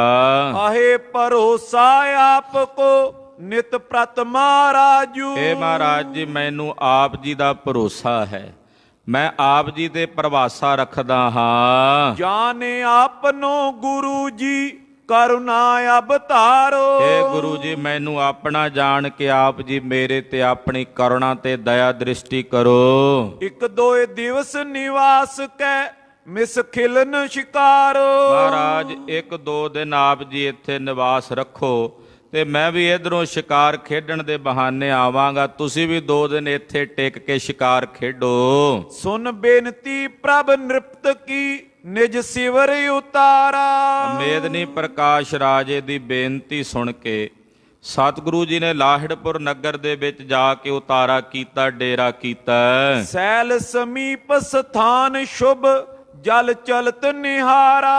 ਨਾਲ ਪਹਾੜੀ ਇਲਾਕਾ ਹੈ, ਉਹਨਾਂ ਦਾ ਚਲਦਾ ਜਲ, ਨਿਰਮਲ ਜਲ ਵਹਿੰਦਾ ਮਹਾਰਾਜ ਜੀ ਵੇਖਦੇ ਨੇ, ਵਿਚਰਦੇ ਨੇ, ਸੈਰ ਕਰਦੇ ਨੇ। ਆਇਓ ਬੁੱਧੂ ਸ਼ਾਹ ਤਬ ਪ੍ਰਭ ਮਿਲ ਬੇਤਾ।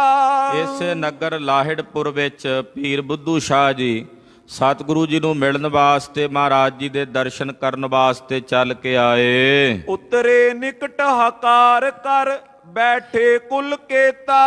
ਮਹਾਰਾਜ ਜੀ ਨੂੰ ਪਤਾ ਲੱਗਾ ਪੀਰ ਜੀ ਆਏ ਨੇ, ਉਹਨਾਂ ਦਾ ਸਤਿਕਾਰ ਕਰਦਿਆਂ ਪਾਤਸ਼ਾਹ ਜੀ ਨੇ ਆਪਣੇ ਕੋਲ ਸੱਦ ਕੇ ਉਹਨਾਂ ਨੂੰ ਬਿਠਾਇਆ ਹੈ। ਜਿਤ ਕਿਤ ਛਾਇਆ ਦੇਖ ਕਰ ਉਤਰੇ ਬਰ ਬੀਰਾ। ਸੱਜੇ ਖੱਬੇ ਜਿੱਥੇ ਜਿੱਥੇ ਵਧੀਆ ਸੰਘਣੀ ਛਾਂ ਵੇਖੀ ਹੈ ਯੋਧਿਆਂ ਨੇ, ਬੜਾ ਸੋਹਣਾ ਰਮਣੀਕ ਇਲਾਕਾ ਸੀ।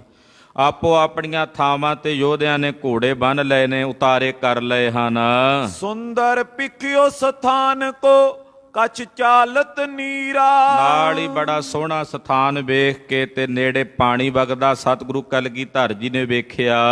ਤੰਬੂ ਸ਼ਮਿਆਨੇ ਤਨੇ ਕਰ ਖਾਨਰ ਪਾਨਾ। ਇੱਥੇ ਹੀ ਤੰਬੂ ਤੇ ਸ਼ਮਿਆਨੇ ਤਾਣ ਦਿੱਤੇ ਗਏ, ਭੋਜਨ ਪਾਤਸ਼ਾਹ ਜੀ ਨੇ ਗ੍ਰਹਿਣ ਕੀਤਾ। ਸੁਪਤ ਜਥਾ ਸੁਖ ਨਿਸਾ ਮੈਂ ਸ਼ਰਮ ਸਭ ਕੋ ਹਾਨਾ। ਰਾਤ ਪੈ ਚੁੱਕੀ ਸੀ, ਸਾਰਿਆਂ ਨੇ ਭੋਜਨ ਗ੍ਰਹਿਣ ਕੀਤਾ, ਆਪੋ ਆਪਣੇ ਆਸਣਾਂ ਤੇ ਸੁਖ ਲਿਆ। ਰਾਤ ਬਤੀਤ ਕਰਕੇ ਆਪਣੇ ਰਾਹ ਦਾ ਜਿੰਨਾ ਵੀ ਸ਼ਰਮ ਸੀ, ਸਰੀਰ ਦਾ ਥਕੇਵਾਂ ਸੀ, ਉਹ ਦੂਰ ਕੀਤਾ। ਅੰਮ੍ਰਿਤ ਵੇਲਾ ਜਾਗ ਕਰ ਗੁਰ ਸੋਚ ਇਸ਼ਨਾਨੇ। ਅੰਮ੍ਰਿਤ ਵੇਲੇ ਉੱਠ ਕੇ ਮਹਾਰਾਜ ਸੱਚੇ ਪਾਤਸ਼ਾਹ ਜੀ ਨੇ ਬ੍ਰਹਮ ਮੁਹੂਰਤ ਦਾ ਜਿਹੜਾ ਸਮਾਂ ਹੁੰਦਾ ਨਾ, ਅੰਮ੍ਰਿਤ ਵੇਲੇ ਨੂੰ ਬ੍ਰਹਮ ਮੁਹੂਰਤ ਦਾ ਸਮਾਂ ਆਖਦੇ ਐ। ਪਾਤਸ਼ਾਹ ਜੀ ਮਹਾਰਾਜ ਜੀ ਨੇ ਉੱਠ ਕੇ ਸੋਚ ਇਸ਼ਨਾਨ ਕੀਤਾ। ਨੰਦ ਚੰਦ ਸੋ ਤਬ ਪ੍ਰਭੂ ਇਮ ਬੈਨ ਬਖਾਨੇ। ਮਹਾਰਾਜ ਜੀ ਦੇ ਦੀਵਾਨ ਸਨ, ਦੀਵਾਨ ਨੰਦ ਚੰਦ ਜੀ। ਨੰਦ ਚੰਦ ਜੀ ਨੂੰ ਮਹਾਰਾਜ ਜੀ ਨੇ ਹੁਕਮ ਕੀਤਾ, ਕਹਿਣ ਲੱਗੇ ਡੇਰਾ ਸਗਰੋ ਤੋਰੀਏ ਅਰ ਕਾਇਲ ਜੇਤੇ। ਆਖਿਆ ਦੀਵਾਨ ਜੀ ਇਦਾਂ ਕਰੋ ਵੀ ਜਿੰਨਾ ਡੇਰਾ ਹੈ ਵਹੀਰ ਹੈ ਉਹਨਾਂ ਨੂੰ ਤਾਂ ਅੱਗੇ ਟੋਰੋ ਤੁਸੀਂ, ਜਿਹੜੇ ਕਾਇਲ ਨੇ ਜ਼ਖਮੀ ਨੇ ਯੋਧੇ ਭੰਗਾਣੀ ਦੇ ਮੈਦਾਨ 'ਚ ਉਹਨਾਂ ਨੂੰ ਵੀ ਸਹਿਜੇ ਸਹਿਜੇ ਟੋਰੋ, ਵੀ ਉਹ ਥੋੜ੍ਹੀ ਥੋੜ੍ਹੀ ਮੰਜ਼ਿਲ ਤੈਅ, ਆਪਾਂ ਤਾਂ ਫੌਜਾਂ ਘੋੜਸਵਾਰ ਹਾਲੇ ਨਾਲ ਹੀ ਪੈਂਡਾ ਤੈਅ ਕਰ ਲਾਂਗੇ, ਪਰ ਜਿਹੜਾ ਵਹੀਰ ਹੈ ਜਾਂ ਜਿਹੜੇ ਜ਼ਖਮੀ ਯੋਧੇ ਨੇ ਉਹ ਇੰਨਾ ਲੰਮਾ ਪੈਂਡਾ ਨਹੀਂ ਤੈਅ ਕਰ ਸਕਣਗੇ। ਸਾਨੂੰ ਹਾਲੇ ਇੱਥੇ ਕੁਝ ਦਿਨ ਲੱਗਣੇ ਨੇ, ਇੰਨੇ ਨੂੰ ਉਹ ਸਹਿਜੇ ਸਹਿਜੇ ਆਨੰਦਪੁਰ ਸਾਹਿਬ ਵਾਲੇ ਪਾਸੇ ਨੂੰ ਚੱਲ ਪੈਣ। ਦੀਵਾਨ ਜੀ ਇਹ ਸਾਡਾ ਹੁਕਮ ਹੈ। ਕਛ ਪਟ ਰਾਖੋ ਸੰਗ ਮੈਂ ਸਭ ਚਲੇ ਅਗੇ ਤੇ। ਔਰ ਉਹਨਾਂ ਸਾਰੇ ਯੋਧਿਆਂ ਦੀ ਨਿਗਰਾਨੀ ਰੱਖ ਕੇ, ਜਿਹੜਾ ਜਿੰਨਾ ਪਰਿਵਾਰ ਹੈ ਵਹੀਰ ਹੈ ਸਾਰਿਆਂ ਦੀ ਨਿਗਰਾਨੀ ਰੱਖਦਿਆਂ ਦੀਵਾਨ ਜੀ ਤੁਸੀਂ ਜਾਣਾ ਨਾਲ ਜ਼ਿੰਮੇਵਾਰ ਬਣ ਕੇ। ਯੋਧਿਆਂ ਦੀ ਇੱਕ ਟੁਕੜੀ, ਸੂਰਮਿਆਂ ਦੀ ਇੱਕ ਟੁਕੜੀ, ਜਿਹੜੀ ਇੱਕ ਜਥਾ ਹੈ, ਉਹ ਆਪਣੇ ਨਾਲ ਤੁਸੀਂ ਤਿਆਰ ਬਰ ਤਿਆਰ ਕਰਕੇ ਲੈ ਜਾਓ। ਇਹਾਂ ਦੇਰ ਹਮ ਕੋ ਲਗੇ ਕੇਤਕ ਦਿਨ ਬਾਸੇ। ਸਾਨੂੰ ਇੱਥੇ ਕੁਝ ਦਿਨ ਲੱਗਣਗੇ ਹਾਲੇ, ਕਿਉਂਕਿ ਗੱਲ ਇੱਥੇ ਹੁਣ ਇੱਕ ਦੋ ਦਿਨਾਂ ਦੀ ਨਹੀਂ ਹੈ, ਇੱਕ ਦੋ ਦਿਨ ਨਹੀਂ ਰੁਕ, ਇੱਥੇ ਟਾਈਮ ਜ਼ਿਆਦਾ ਲੱਗਣਾ ਸਾਨੂੰ। ਇਸ ਕਰਕੇ ਆਨੰਦ ਚੰਦ ਜੀ ਤੁਸੀਂ ਇਦਾਂ ਕਰੋ, ਪਰਿਵਾਰ ਸਾਰਾ ਲੈ ਲਓ ਨਾਲ, ਵਹੀਰ ਲੈ ਲਓ, ਜਿਹੜੇ ਜ਼ਖਮੀ ਯੋਧੇ ਨੇ ਉਹ ਲੈ ਲਓ, ਕੁਝ ਸੂਰਮਿਆਂ ਦਾ ਜਥਾ ਜਿਹੜਾ ਤਿਆਰ ਬਰਦਾਰ ਘੋੜਸਵਾਰਾਂ ਦਾ ਉਹ ਨਾਲ ਲੈ ਲਓ ਨਿਗਰਾਨੀ ਲਈ, ਔਰ ਤੁਸੀਂ ਸਹਿਜੇ ਸਹਿਜੇ ਚੱਲ ਪਾਓ। ਪਹੁੰਚੇ ਅਪਰ ਆਨੰਦਪੁਰ ਥਿਤ ਲਏ ਆਵਾਸੇ। ਤੁਸੀਂ ਤਾਂ ਆਨੰਦਪੁਰ ਸਾਹਿਬ ਪਹੁੰਚੋ ਤੇ ਚੱਲ ਕੇ ਆਪੋ ਆਪਣੇ ਘਰਾਂ ਵਿੱਚ ਸੁਖ ਮਾਣੋ, ਯੋਧੇ ਆਪੋ ਆਪਣੇ ਆਸਣਾਂ ਤੇ ਪਹੁੰਚ ਜਾਣ। ਸੁਨਤ ਹੁਕਮ ਦੀਵਾਨ ਤਬ ਸਭ ਹੂਨ ਸੁਨਾਇਓ। ਮਹਾਰਾਜ ਜੀ ਦਾ ਹੁਕਮ ਦੀਵਾਨ ਜੀ ਨੇ ਸੁਣਿਆ ਤੇ ਸਾਰਿਆਂ ਨੂੰ ਸੁਣਾਇਆ।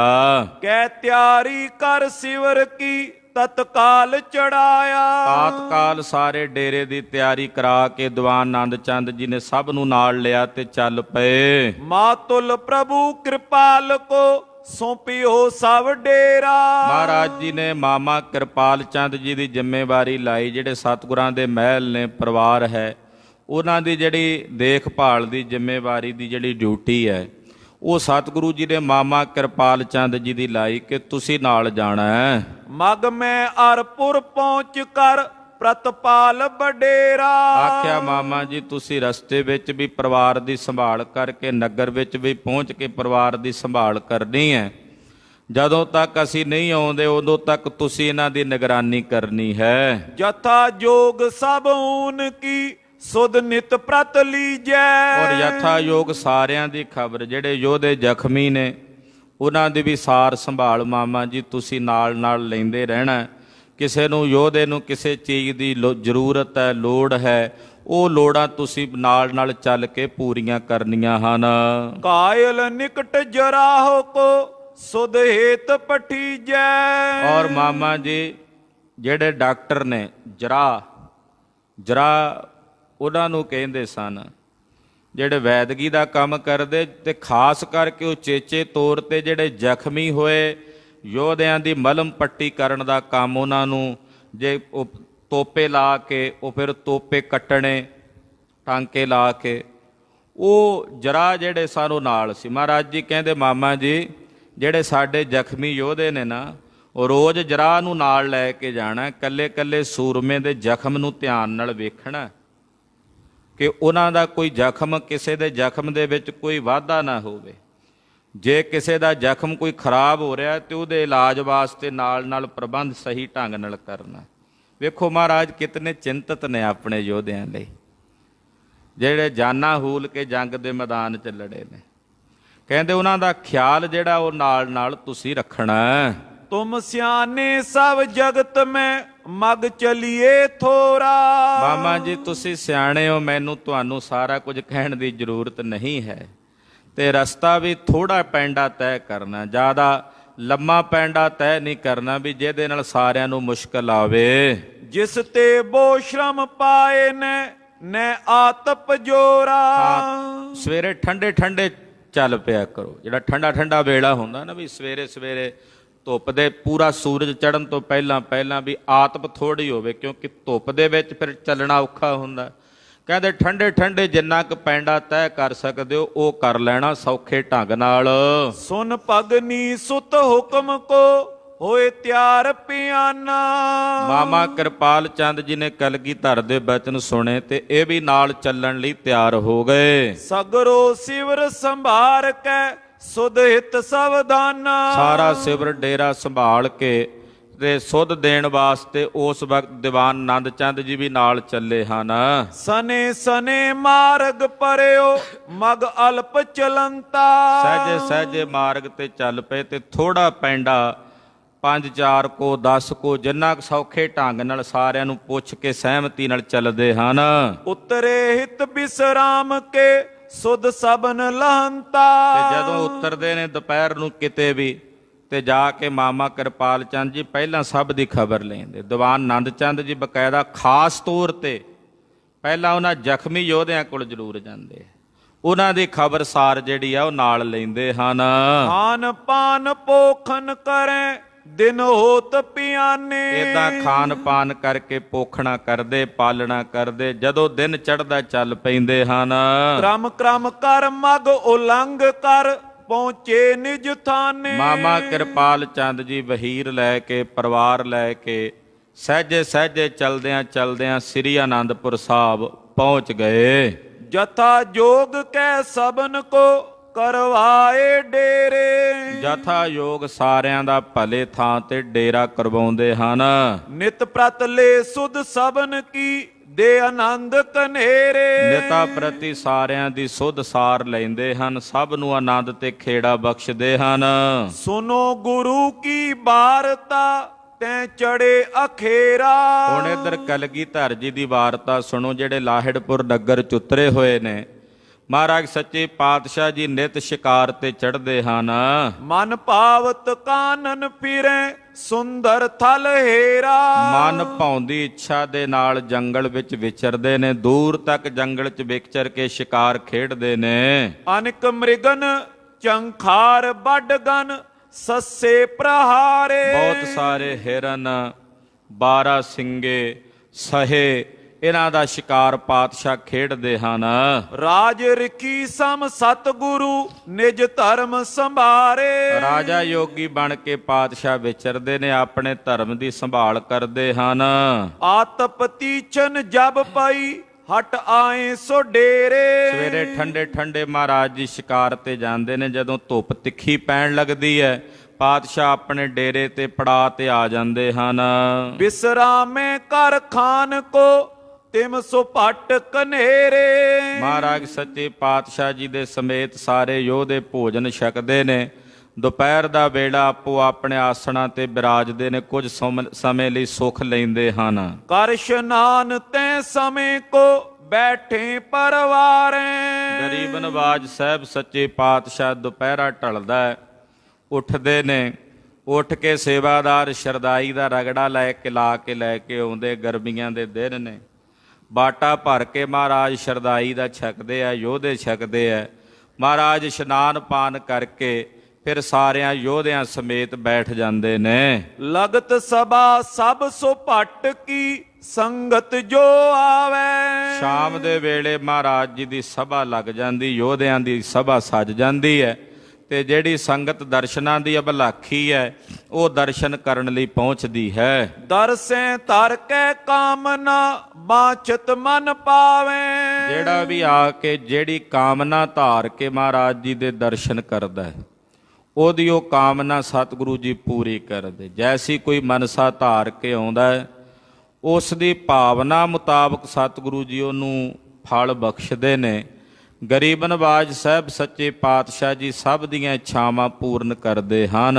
ਨਿਤ ਪ੍ਰਤ ਨਾਹਣ ਪਤੀ ਕੋ ਤਬ ਦੂਤ ਸੋ ਆਵੇ। ਉਧਰ ਨਾਹਣ ਦੇ ਰਾਜੇ ਦਾ ਜਿਹੜਾ ਦੂਤ ਹੈ ਉਹ ਮਹਾਰਾਜ ਜੀ ਕੋਲ ਇੱਕ ਅੱਧਾ ਦਿਨ ਛੱਡ ਕੇ ਰੋਜ਼ ਹੀ ਆ ਜਾਂਦਾ। ਉਹ ਆ ਕੇ ਸਤਿਗੁਰੂ ਜੀ ਦੇ ਕੋਲ, ਰਾਜਾ ਹਮਰੋ ਮਹਾਰਾਜ ਬੰਧਨ ਕੋ ਗਾਵੇ। ਆ ਕੇ ਕਹਿੰਦਾ ਮਹਾਰਾਜ ਅੱਜ ਸਾਡੇ ਰਾਜੇ ਨੇ ਆਉਣਾ ਸੀ, ਮੈਨੂੰ ਉਹਨੇ ਆਪ ਜੀ ਕੋਲ ਭੇਜਿਆ। ਉਹਨੇ ਆਪ ਜੀ ਦੇ ਚਰਨਾਂ ਵਿੱਚ ਨਮਸਕਾਰ ਭੇਜੀ, ਬੰਦਨਾ ਭੇਜੀ ਹੈ। ਐਥੇ ਕੋ ਹੋਏ ਤਿਆਰ ਜਬ ਕਾਰਜ ਪਰ ਜਾਈ। ਮਹਾਰਾਜ ਉਹਨੇ ਆਉਣਾ ਸੀ ਤੁਹਾਡੇ ਦਰਸ਼ਨਾਂ ਨੂੰ, ਪਰ ਜਦੋਂ ਆਉਣ ਨੂੰ ਤਿਆਰ ਹੁੰਦਾ ਉਹਨੂੰ ਕੋਈ ਨਾ ਕੋਈ ਕੰਮ ਪੈ ਜਾਂਦਾ।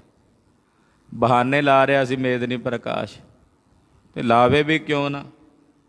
ਦੂਜੇ ਪਹਾੜੀ ਰਾਜੇ ਦੇ ਜਿਹੜੇ ਭਾਈਚਾਰੇ ਦੇ ਲੋਕ ਨੇ ਉਹ ਸਾਰੇ ਗੁਰੂ ਸਾਹਿਬ ਦੇ ਵਿਰੋਧੀ ਨੇ, ਤੇ ਹੁਣ ਉਹਨਾਂ ਤੋਂ ਇਹ ਬਾਗੀ ਹੋ ਕੇ ਸਤਿਗੁਰਾਂ ਵੱਲ ਕਿਵੇਂ ਆਉਂਦਾ। ਦੁਚਿੱਤੀ ਵਿੱਚ ਸੀ ਵੀ ਜੇ ਮੈਂ ਉੱਧਰ ਗਿਆ ਤੇ ਇਹ ਮੇਰੇ ਤੇ ਨਾ ਹਮਲਾ ਕਰ ਦੇਣ, ਫਤਿਹ ਸ਼ਾਹ ਮੇਰੇ ਤੇ ਨਾ ਅੱਲਾ ਬੋਲਦੇ। ਭਰੋਸਾ ਕੱਚਾ ਸੀ ਗੁਰੂ ਤੇ। ਪਰ ਮੇਤਨੀ ਪ੍ਰਕਾਸ਼ ਦੋਨਾਂ ਸਮਿਆਂ ਵਿੱਚ ਜੇ ਗੁਰੂ ਸਾਹਿਬ ਦੀ ਉਹਨੇ ਮਦਦ ਨਹੀਂ ਕੀਤੀ ਤੇ ਪਹਾੜੀਆਂ ਵਾਲੇ ਪਾਸੇ ਵੀ ਉੱਧਰ ਵੀ ਮਦਦ ਨਹੀਂ ਕੀਤੀ। ਗੁਰੂ ਘਰ ਨਾਲੇ ਦਾ ਪ੍ਰੇਮ ਰਿਹਾ ਨਾਹਣ ਦੇ ਰਾਜੇ ਦਾ। ਤਦੇ ਅੱਗੇ ਜਾ ਕੇ ਕਥਾ ਵੀ ਆਉਂਦੀ ਹੈ ਵੀ ਅਨੰਦਪੁਰ ਸਾਹਿਬ ਜਦੋਂ ਮਹਾਰਾਜ ਜੀ ਛੱਡਦੇ ਆ ਤੇ ਬਾਬੇ ਸੂਰਜਮਲ ਦੇ ਜਿਹੜੇ ਪੁੱਤਰ ਨੇ ਉਹਨਾਂ ਨੂੰ ਮਹਾਰਾਜ ਇਹਨਾਂ ਕੋਲ ਭੇਜਦੇ ਨਾਹਣ ਦੇ ਰਾਜੇ ਕੋਲ। ਉਹਨੇ ਬਕਾਇਦਾ ਮਹਾਰਾਜ ਜੀ ਦਾ ਹੁਕਮਨਾਮਾ ਸਿਰ ਮੱਥੇ ਤੇ ਰੱਖਦਿਆਂ ਇਹਨਾਂ ਦੀ ਸੇਵਾ ਸੰਭਾਲ ਕੀਤੀ, ਨਗਰ ਦਿੱਤੇ, ਪਿੰਡਾਂ ਦੀ ਜਗੀਰ ਦਿੱਤੀ। ਇਹਦਾ ਮਤਲਬ ਭਾਵਨਾ ਸੀ, ਪਰ ਉਹਦੇ ਮਨ 'ਚ ਰਾਜਨੀਤਿਕ ਤੌਰ 'ਤੇ ਇੱਕ ਪ੍ਰਕਾਰ ਦਾ ਡਰ ਵੀ ਸੀ ਕਿ ਮੈਂ ਜੇ ਆਪਣੇ ਭਾਈਚਾਰੇ ਤੋਂ ਟੁੱਟਦਾ ਉਹ ਮੇਰੇ ਖਿਲਾਫ ਹੋ ਜਾਣਗੇ, ਸਾਰੇ ਬਾਗੀ ਹੋ ਜਾਣਗੇ ਤੇ ਉਹ ਮੇਰਾ ਨੁਕਸਾਨ ਕਰਨਗੇ। ਜਿਹੜਾ ਆਪਣਾ ਆਪ ਕੁਰਬਾਨ ਕਰਨ ਦੀ ਬਿਰਤੀ ਜਾਂ ਜਜ਼ਬਾ ਸੀ ਉਹ ਨਹੀਂ ਸੀ ਵੀ ਜੇ ਹੋ ਗਏ ਤਾਂ ਮੈਂ ਆਪਣਾ ਆਪ ਗੁਰੂ ਤੋਂ ਕੁਰਬਾਨ ਕਰ ਦਿਆਂਗਾ, ਐਸਾ ਨਹੀਂ ਸੀ। ਤੋ ਆਵਣਾ ਵੀ ਚਾਹੁੰਦਾ ਪਰ ਨਾਲ ਬਹਾਨੇ ਵੀ ਲਾ ਲੈਂਦਾ। ਰੋਜ਼ ਇਹਦਾ ਮਨ ਤਾਂ ਕਰਦਾ ਆਉਣ ਨੂੰ, ਦੂਤ ਭੇਜ ਦਿੰਦਾ, ਕਹਿੰਦਾ ਜੀ ਅੱਜ ਉਹਨੇ ਆਉਣਾ ਸੀ ਮਹਾਰਾਜ ਜੀ, ਉਹਨੂੰ ਅਚਾਨਕ ਕੋਈ ਕੰਮ ਪੈ ਗਿਆ। ਜਦੋਂ ਵੀ ਚੜ੍ਹ ਕੇ ਆਉਣ ਲੱਗਦਾ ਉਹਨੂੰ ਕੋਈ ਨਾ ਕੋਈ ਕੰਮ ਪੈ ਜਾਂਦਾ ਤੇ ਨਹੀਂ ਆ ਸਕਦਾ। ਪਹੁੰਚੇ ਗੋ ਉਰ ਭਾਵ ਤਰ ਰਾਵਰ ਸ਼ਰਣਾਈ। ਮਹਾਰਾਜ ਕੱਲ ਨੂੰ ਜ਼ਰੂਰ ਆਵੇਗਾ ਤੁਹਾਡੇ ਕੋਲ, ਤੁਹਾਡੇ ਦਰਸ਼ਨ ਕਰਨ ਲਈ ਭਾਵਨਾ ਰੱਖ ਕੇ ਤੁਹਾਡੇ ਚਰਨਾਂ ਵਿੱਚ ਆਵੇਗਾ। ਇਮ ਕਹਿ ਕਰਬੋ ਭਾਂਤ ਕੋ ਪੁਨ ਨਾਹਣ ਜਾਵੇ। ਏਦਾਂ ਉਹ ਦੂਤ ਗੱਲਬਾਤ ਕਰਕੇ ਸਤਿਗੁਰਾਂ ਕੋਲੋਂ ਵਾਪਸ ਫਿਰ ਨਾਹਣ ਦੇ ਰਾਜੇ ਕੋਲ ਜਾ ਪਹੁੰਚਦਾ ਹੈ। ਸ਼ੰਕੈ ਮੇਦਨ ਪ੍ਰਕਾਸ਼ ਬੋ ਨੈ ਮਿਲਬੇ ਆਵੇ। ਰਾਜਾ ਮੇਦਨੀ ਪ੍ਰਕਾਸ਼ ਆਪਣੇ ਮਨ 'ਚ ਨਾ ਸ਼ੰਕਾ ਰੱਖਦਾ, ਡਰ ਹੈ ਉਹਨੂੰ, ਇਸ ਕਰਕੇ ਮਿਲਣ ਨਹੀਂ ਆਉਂਦਾ ਸਤਿਗੁਰਾਂ ਨੂੰ, ਮਹਾਰਾਜ ਜੀ ਦੇ ਦਰਸ਼ਨ ਕਰਨ ਲਈ ਨਹੀਂ ਆਉਂਦਾ। ਫਤਿਹ ਸ਼ਾਹ ਤੇ ਆਦ ਇਤ ਗੁਰਦਰੋਹੀ ਸਾਰੇ। ਡਰ ਉਹਨੂੰ ਇਹ ਹੈ ਵੀ ਰਾਜਾ ਫਤਿਹ ਸ਼ਾਹ ਤੇ ਬਾਕੀ ਜਿਹੜੇ ਪਹਾੜੀ ਰਾਜੇ ਨੇ ਉਹ ਸਾਰੇ ਗੁਰਦਰੋਹੀ ਬਣੇ ਹੋਏ ਨੇ। ਫਤਿਹ ਸ਼ਾਹ ਮੇਰੇ ਰਾਜ ਦੀ ਹੱਦ ਦੇ ਨਾਲ ਉਹਦਾ ਰਾਜ ਹੈ, ਉਹ ਵੀ ਗੁਰੂ ਦਰੋਹੀ ਹੈ। ਤੇ ਜੇ ਮੈਂ ਸਤਿਗੁਰਾਂ ਕੋਲ ਜਾਵਾਂਗਾ ਕਿਤੇ ਜ਼ਿਆਦਾ ਡਰ ਉਹਨੂੰ ਫਤਿਹ ਸ਼ਾਹ ਦਾ ਵੀ ਸੀ, ਕਿਉਂਕਿ ਫਤਿਹ ਸ਼ਾਹ ਇਹਦੇ ਤੋਂ ਵੱਡਾ ਰਾਜਾ ਸੀ, ਬਲੀ ਰਾਜਾ ਸੀ। ਪਰ ਇਹਦੇ ਮਨ 'ਚ ਇਹ ਵੀ ਭਰਮ ਹੈ, ਜੇ ਭਰੋਸਾ ਰੱਖ ਲੈਂਦਾ ਕਿ ਜਿਹੜਾ ਫਤਿਹ ਸ਼ਾਹ ਕੰਬਦਾ ਹੋਇਆ ਦੌੜਿਆ ਮਹਾਰਾਜ ਜੀ ਦੇ ਕੋਲੋਂ, ਉਹ ਇਹਦੀ ਵਾਹ ਵੱਲ ਨਹੀਂ ਸੀ ਵੇਖ ਸਕਦਾ ਜੇ ਗੁਰੂ ਪਨਾਹ 'ਚ ਪੈ ਜਾਂਦਾ। ਪਰ ਕਰਮਾਂ ਤੋਂ ਬਾਅਦ ਕਦੇ ਕਿਸੇ ਨੂੰ ਕੁਝ ਨਹੀਂ ਮਿਲਦਾ। ਜਿੰਨਾ ਕੁ ਭਾਗ ਹੁੰਦਾ ਨਾ ਭਾਗਾਂ ਵਿੱਚ, ਭਾਗਾਂ ਕਾ ਉਦੋਂ ਹੋਏ ਵਾਲੀ ਖੇਡ ਹੈ।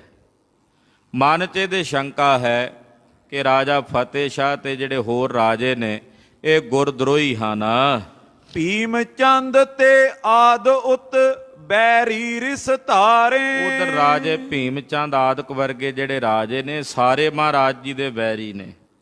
ਇਹ ਸਾਰੇ ਮਹਾਰਾਜ ਜੀ ਨਾਲ ਵਿਰੋਧ ਰੱਖਦੇ ਨੇ। ਮੈਂ ਏਕਲ ਗੁਰ ਸੋ ਮਿਲੋ ਬਿਦ ਤੇ ਸਭ ਮਾਈ। ਜਦੋਂ ਮੈਂ ਕੱਲਾ ਜਾ ਕੇ ਸਤਿਗੁਰਾਂ ਨੂੰ ਮਿਲਾਂਗਾ ਤੇ ਇਹ ਗੱਲ ਸਾਰੇ, ਹਾਂ ਪਹਿਲਾਂ ਮਿਲਣ ਦੀ ਗੱਲ ਹੋਰ ਸੀ, ਉਦੋਂ ਸਤਿਗੁਰਾਂ ਦਾ ਇਹਨਾਂ ਨਾਲ ਜੰਗ ਨਹੀਂ ਸੀ ਹੋਇਆ। ਹੁਣ ਜੰਗ ਹੋਇਆ, ਯੁੱਧ ਹੋਇਆ, ਤੇ ਹੁਣ ਜੇ ਮੈਂ ਜਾ ਕੇ ਸਤਿਗੁਰਾਂ ਨੂੰ ਮਿਲਦਾ ਤੇ ਇਹ ਗੱਲ ਸਾਰੀਆਂ ਰਿਆਸਤਾਂ ਵਿੱਚ, ਸਾਰੇ ਪਹਾੜੀ ਰਾਜਿਆਂ ਵਿੱਚ ਵਿਦਤ ਹੋ ਜਾਏਗੀ, ਪ੍ਰਗਟ ਹੋ ਜਾਏਗੀ। ਸੁਨ ਦ્વੈਸ਼ੀ ਮਮ ਹੋਏਂਗੇ ਛਾਨੀ ਰਹਿ ਨਾਈ। ਉਹ ਜਿਹੜੇ ਰਾਜੇ ਗੁਰੂ ਦਵੈਸ਼ੀ ਨੇ ਉਹ ਮੇਰੇ ਨਾਲ ਵੀ ਦਵੈਸ਼ ਕਰਨਗੇ। ਫਿਰ ਇਹ ਗੱਲ ਲੁਕੀ ਤਾਂ ਨਹੀਂ ਨਾ ਰਹਿਣੀ। ਜਦੋਂ ਮੈਂ ਸਤਿਗੁਰਾਂ ਨੂੰ ਮਿਲ ਕੇ ਆਵਾਂਗਾ ਖਬਰਾਂ ਤਾਂ ਪਹੁੰਚ ਹੀ ਜਾਣੀਆਂ ਨੇ। ਇਹ ਗੱਲ ਕੋਈ ਲੁਕੀ ਛਿਪੀ ਨਹੀਂ ਰਹਿਣੀ। ਫਿਰ ਇਹ ਰਾਜੇ ਵੀ ਮੇਰੇ ਵਿਰੋਧੀ ਹੋ ਜਾਣਗੇ। ਜੇ ਨਾ ਮਿਲੋ ਅਬ ਜਾਏ ਕੈ ਟੂਟੇ ਗੁਰ ਪ੍ਰੀਤੀ। ਸੋਚਦਾ ਇਹ ਵੀ ਹੈ ਜੇ ਮੈਂ ਸਤਿਗੁਰਾਂ ਕੋਲ ਨਹੀਂ ਜਾਂਦਾ ਤੇ ਮੇਰੀ ਪ੍ਰੀਤ ਟੁੱਟਦੀ ਹੈ। ਦੁਚਿੱਤੀ 'ਚ ਫਸਿਆ ਹੋਇਆ, ਬੜੀ ਵੱਡੀ ਸਮੱਸਿਆ ਹੈ ਇਹਦੇ ਵਾਸਤੇ ਇਸ ਵੇਲੇ ਮੇਦਨੀ ਪ੍ਰਕਾਸ਼ ਲਈ। ਵੀ ਜੇ ਜਾਂਦਾ ਹਾਂ ਤਾਂ ਰਾਜੇ ਵਿਰੋਧੀ ਬਣਦੇ ਨੇ, ਨਹੀਂ ਜਾਂਦਾ ਕਿਤੇ ਸਤਿਗੁਰਾਂ ਦੇ ਨਾਲੋਂ ਮੇਰੀ ਪ੍ਰੀਤ ਨਾ ਟੁੱਟ ਜਾਏ। ਇਹ ਵੀ ਸੋਚਦਾ ਆਪਣੇ ਮਨ ਵਿੱਚ। ਇਤਿਆਦਿਕ ਸੰਸਾ ਕਰੇ ਮਤ ਹੋਏ ਨਾ ਪੀਤੀ। ਇਤਿਆਦਿਕ ਸੰਸਾ ਕਰਦਾ ਮਨ ਵਿੱਚ ਤੇ ਮਤ ਦੇ ਵਿੱਚ ਇੱਕ ਨਿਰਣਾ ਨਹੀਂ ਕਰ ਪਾ ਰਿਹਾ। ਇੱਕ ਤਰਫ ਨਹੀਂ ਜਾਣ ਸਕਦਾ। ਇਹਨੂੰ ਕਹਿੰਦੇ ਨੇ ਦੁਬਦਾ। ਇਸੇ ਨੂੰ ਦੁਬਦਾ ਕਹਿੰਦੇ। ਜੇ ਕਿਸੇ ਨੇ ਸਮਝਣਾ ਹੋਵੇ ਨਾ ਵੀ ਦੁਬਦਾ ਦੀ ਪਰਿਭਾਸ਼ਾ ਕੀ ਹੈ ਤਾਂ ਆਹ ਹੁੰਦੀ ਹੈ ਦੁਬਦਾ। ਕੀ ਕਰਾਂ, ਜਾਵਾਂ ਕਿ ਨਾ ਜਾਵਾਂ? ਜਾਵਾਂ ਤੇ ਇਦਾਂ ਹੁੰਦਾ, ਨਾ ਜਾਵਾਂ ਤਾਂ ਇਦਾਂ ਹੁੰਦਾ। ਹੁਣ ਜਦੋਂ ਤੱਕ ਇਹ ਦੁਬਦਾ ਹੈ ਉਦੋਂ ਤੱਕ ਭਗਤੀ ਨਹੀਂ ਹੋ ਸਕਦੀ। ਇਹ ਦੁਬਦਾ ਜਿਹੜੀ ਹੈ ਨਾ, ਇਸ ਦੁਬਦਾ ਘਰ ਬਹੁਤੇ ਗਾਲੇ। ਇਸ ਦੁਬਦਾ ਨੇ ਬੜੇ ਘਰ ਗਾਲ ਕੇ ਰੱਖ ਦਿੱਤੇ ਆ, ਸੁਆਹ ਕਰਕੇ ਰੱਖ ਦਿੱਤੇ ਆ। ਦੁਬਦਾ ਵਿੱਚ ਪਰਮੇਸ਼ਰ ਦੀ ਭਗਤੀ ਨਹੀਂ ਹੋ ਸਕਦੀ। ਅਕਾਲ ਪੁਰਖ ਦੀ ਅਰਾਧਨਾ ਇੱਕ ਪਾਸੇ ਚੱਲਣਾ ਪੈਣਾ। ਹਾਂ, ਜਦੋਂ ਇੱਕ ਚੱਲ ਪਏਗਾ ਫਿਰ ਗੁਰੂ ਸਾਹਿਬ ਦੀ ਸਹਾਇਤਾ ਹੋ ਜਾਂਦੀ, ਨਾਲ ਮਹਾਰਾਜ ਜੀ ਮਦਦਗਾਰ ਹੋ ਜਾਂਦੇ। ਤੋ ਉਸ ਵੇਲੇ ਰਾਜੇ ਮੇਦਨੀ ਪ੍ਰਕਾਸ਼ ਲਈ ਇਹ ਬੜੀ ਵੱਡੀ ਦੁਬਦਾ ਬਣੀ ਹੋਈ। ਕੀ ਕਰਾਂ? ਆਜ ਕਾਲ ਕਰਤੇ ਤਿਸੈ ਦਵਾਦਸ਼ ਦਿਨ ਬੀਤੇ। ਮਹਾਰਾਜ ਜੀ ਉੱਥੇ ਨੇੜੇ ਹੀ ਟੋਕਾ ਸਾਹਿਬ ਨਗਰ ਹੈ, ਉੱਥੇ ਪਾਤਸ਼ਾਹ ਉਤਰੇ ਹੋਏ ਨੇ।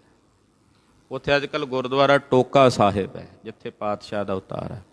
12 ਦਿਨ ਮਹਾਰਾਜ ਜੀ ਨੂੰ ਉਤਰਿਆ ਹੋਇਆ ਬੀਤ ਗਏ। 12 ਦਿਨ ਉਡੀਕਦੇ ਰਹੇ। ਰੋਜ਼ ਹੀ ਸੁਨੇਹਾ ਆ ਜਾਇਆ ਕਰੇ ਮੇਦਨੀ ਪ੍ਰਕਾਸ਼ ਦਾ, ਦੂਤ ਆ ਜਾਇਆ ਕਰੇ, ਮਹਾਰਾਜ ਅੱਜ ਉਹਨੇ ਆਉਣਾ ਸੀ, ਉਦੋਂ ਫਲਾਣੇ ਥਾਂ ਕੰਮ ਪੈ ਗਿਆ। ਪਰ ਵੇਖੋ ਮੇਰੇ ਸਤਿਗੁਰੂ ਵੀ ਉਡੀਕਦੇ ਐ 12 ਦਿਨ। ਨਹੀਂ ਤਾਂ ਪਤਾ ਤਾਂ 2 ਦਿਨਾਂ ਵਿੱਚ ਹੀ ਲੱਗ ਜਾਂਦਾ। ਜਦੋਂ 2-3 ਦਿਨਾਂ ਵਿੱਚ ਬਹਾਨੇ ਲੱਗ ਕੇ ਆ ਗਏ ਪਤਾ ਲੱਗ ਜਾਂਦਾ ਵੀ ਉਹਨੇ ਨਹੀਂ ਆਉਣਾ। ਪਰ ਮੇਰੇ ਪਾਤਸ਼ਾਹ ਨਾ ਸਮਾਂ ਦਿੰਦੇ ਆ ਆਪਣੇ ਸੇਵਕ ਨੂੰ, ਆ ਜਾ ਬਈ ਪਰਤਿਆ, ਮੈਂ ਉਡੀਕਦਾ ਤੈਨੂੰ, ਮੁੜਿਆ, ਆ ਜਾ ਵਾਪਸ, ਬੋਹਨ ਘਰ ਆਵੋ। ਆ ਜਾਓ ਭਾਈ ਆਪਣੇ ਘਰ, ਨਿਜ ਘਰ ਵਿੱਚ। ਬੜੀ ਦੂਰ ਤੱਕ ਭਟਕ ਲਿਆ, ਬੜੀ ਦੂਰ ਤੱਕ ਜਾ ਪਹੁੰਚੇ। ਹੁਣ ਮੁੜ ਆਓ, ਪਰਤਾਓ, ਹੁਣ ਤਾਂ ਵੇਲਾ ਭਾਈ, ਪਰਤਾਓ, ਵਾਪਸ ਮੁੜ ਆਓ।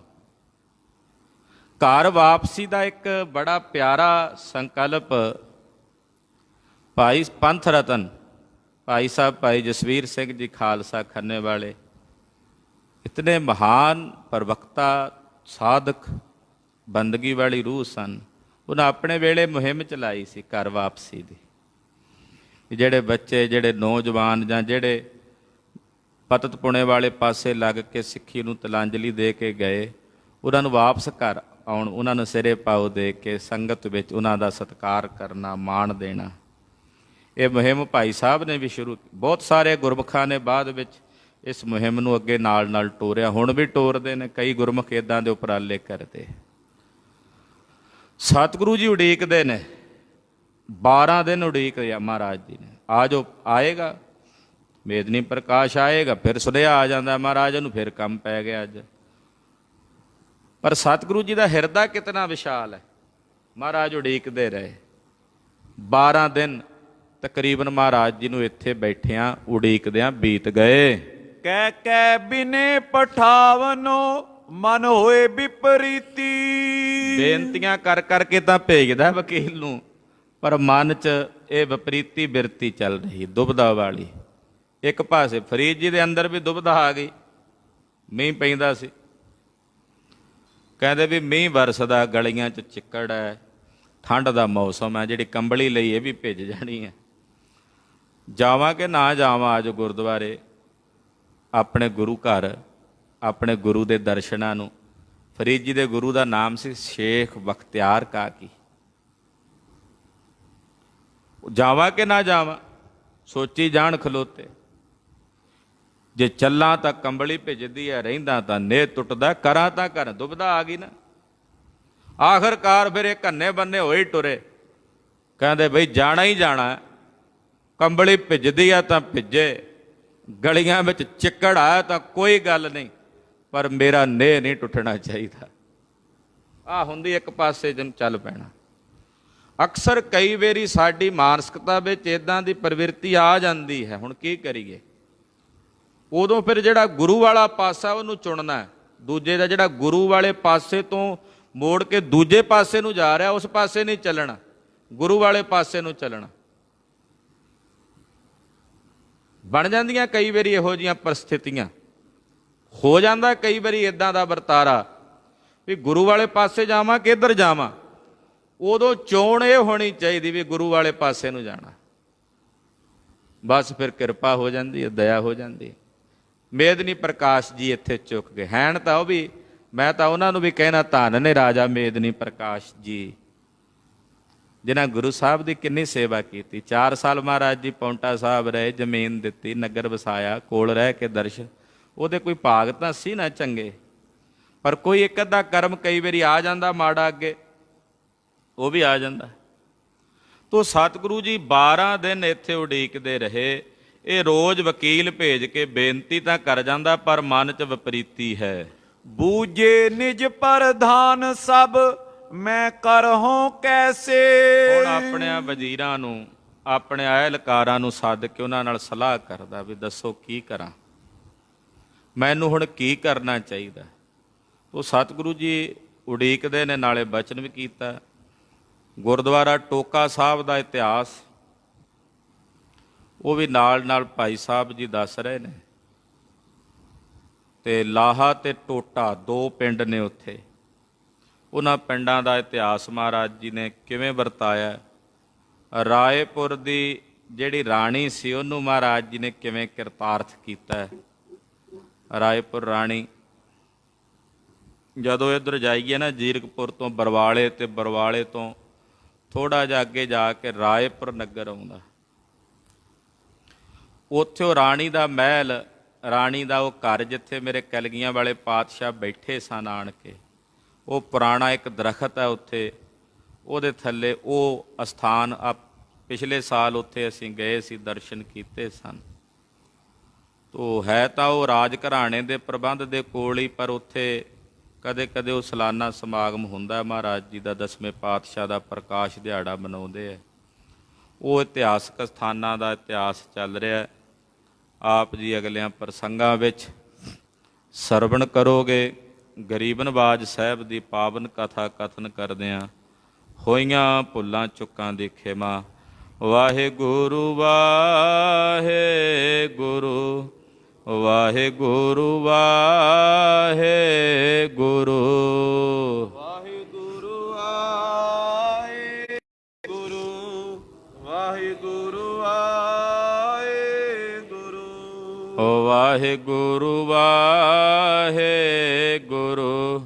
ਵਾਹਿਗੁਰੂ ਵਾਹਿਗੁਰੂ ਵਾਹਿਗੁਰੂ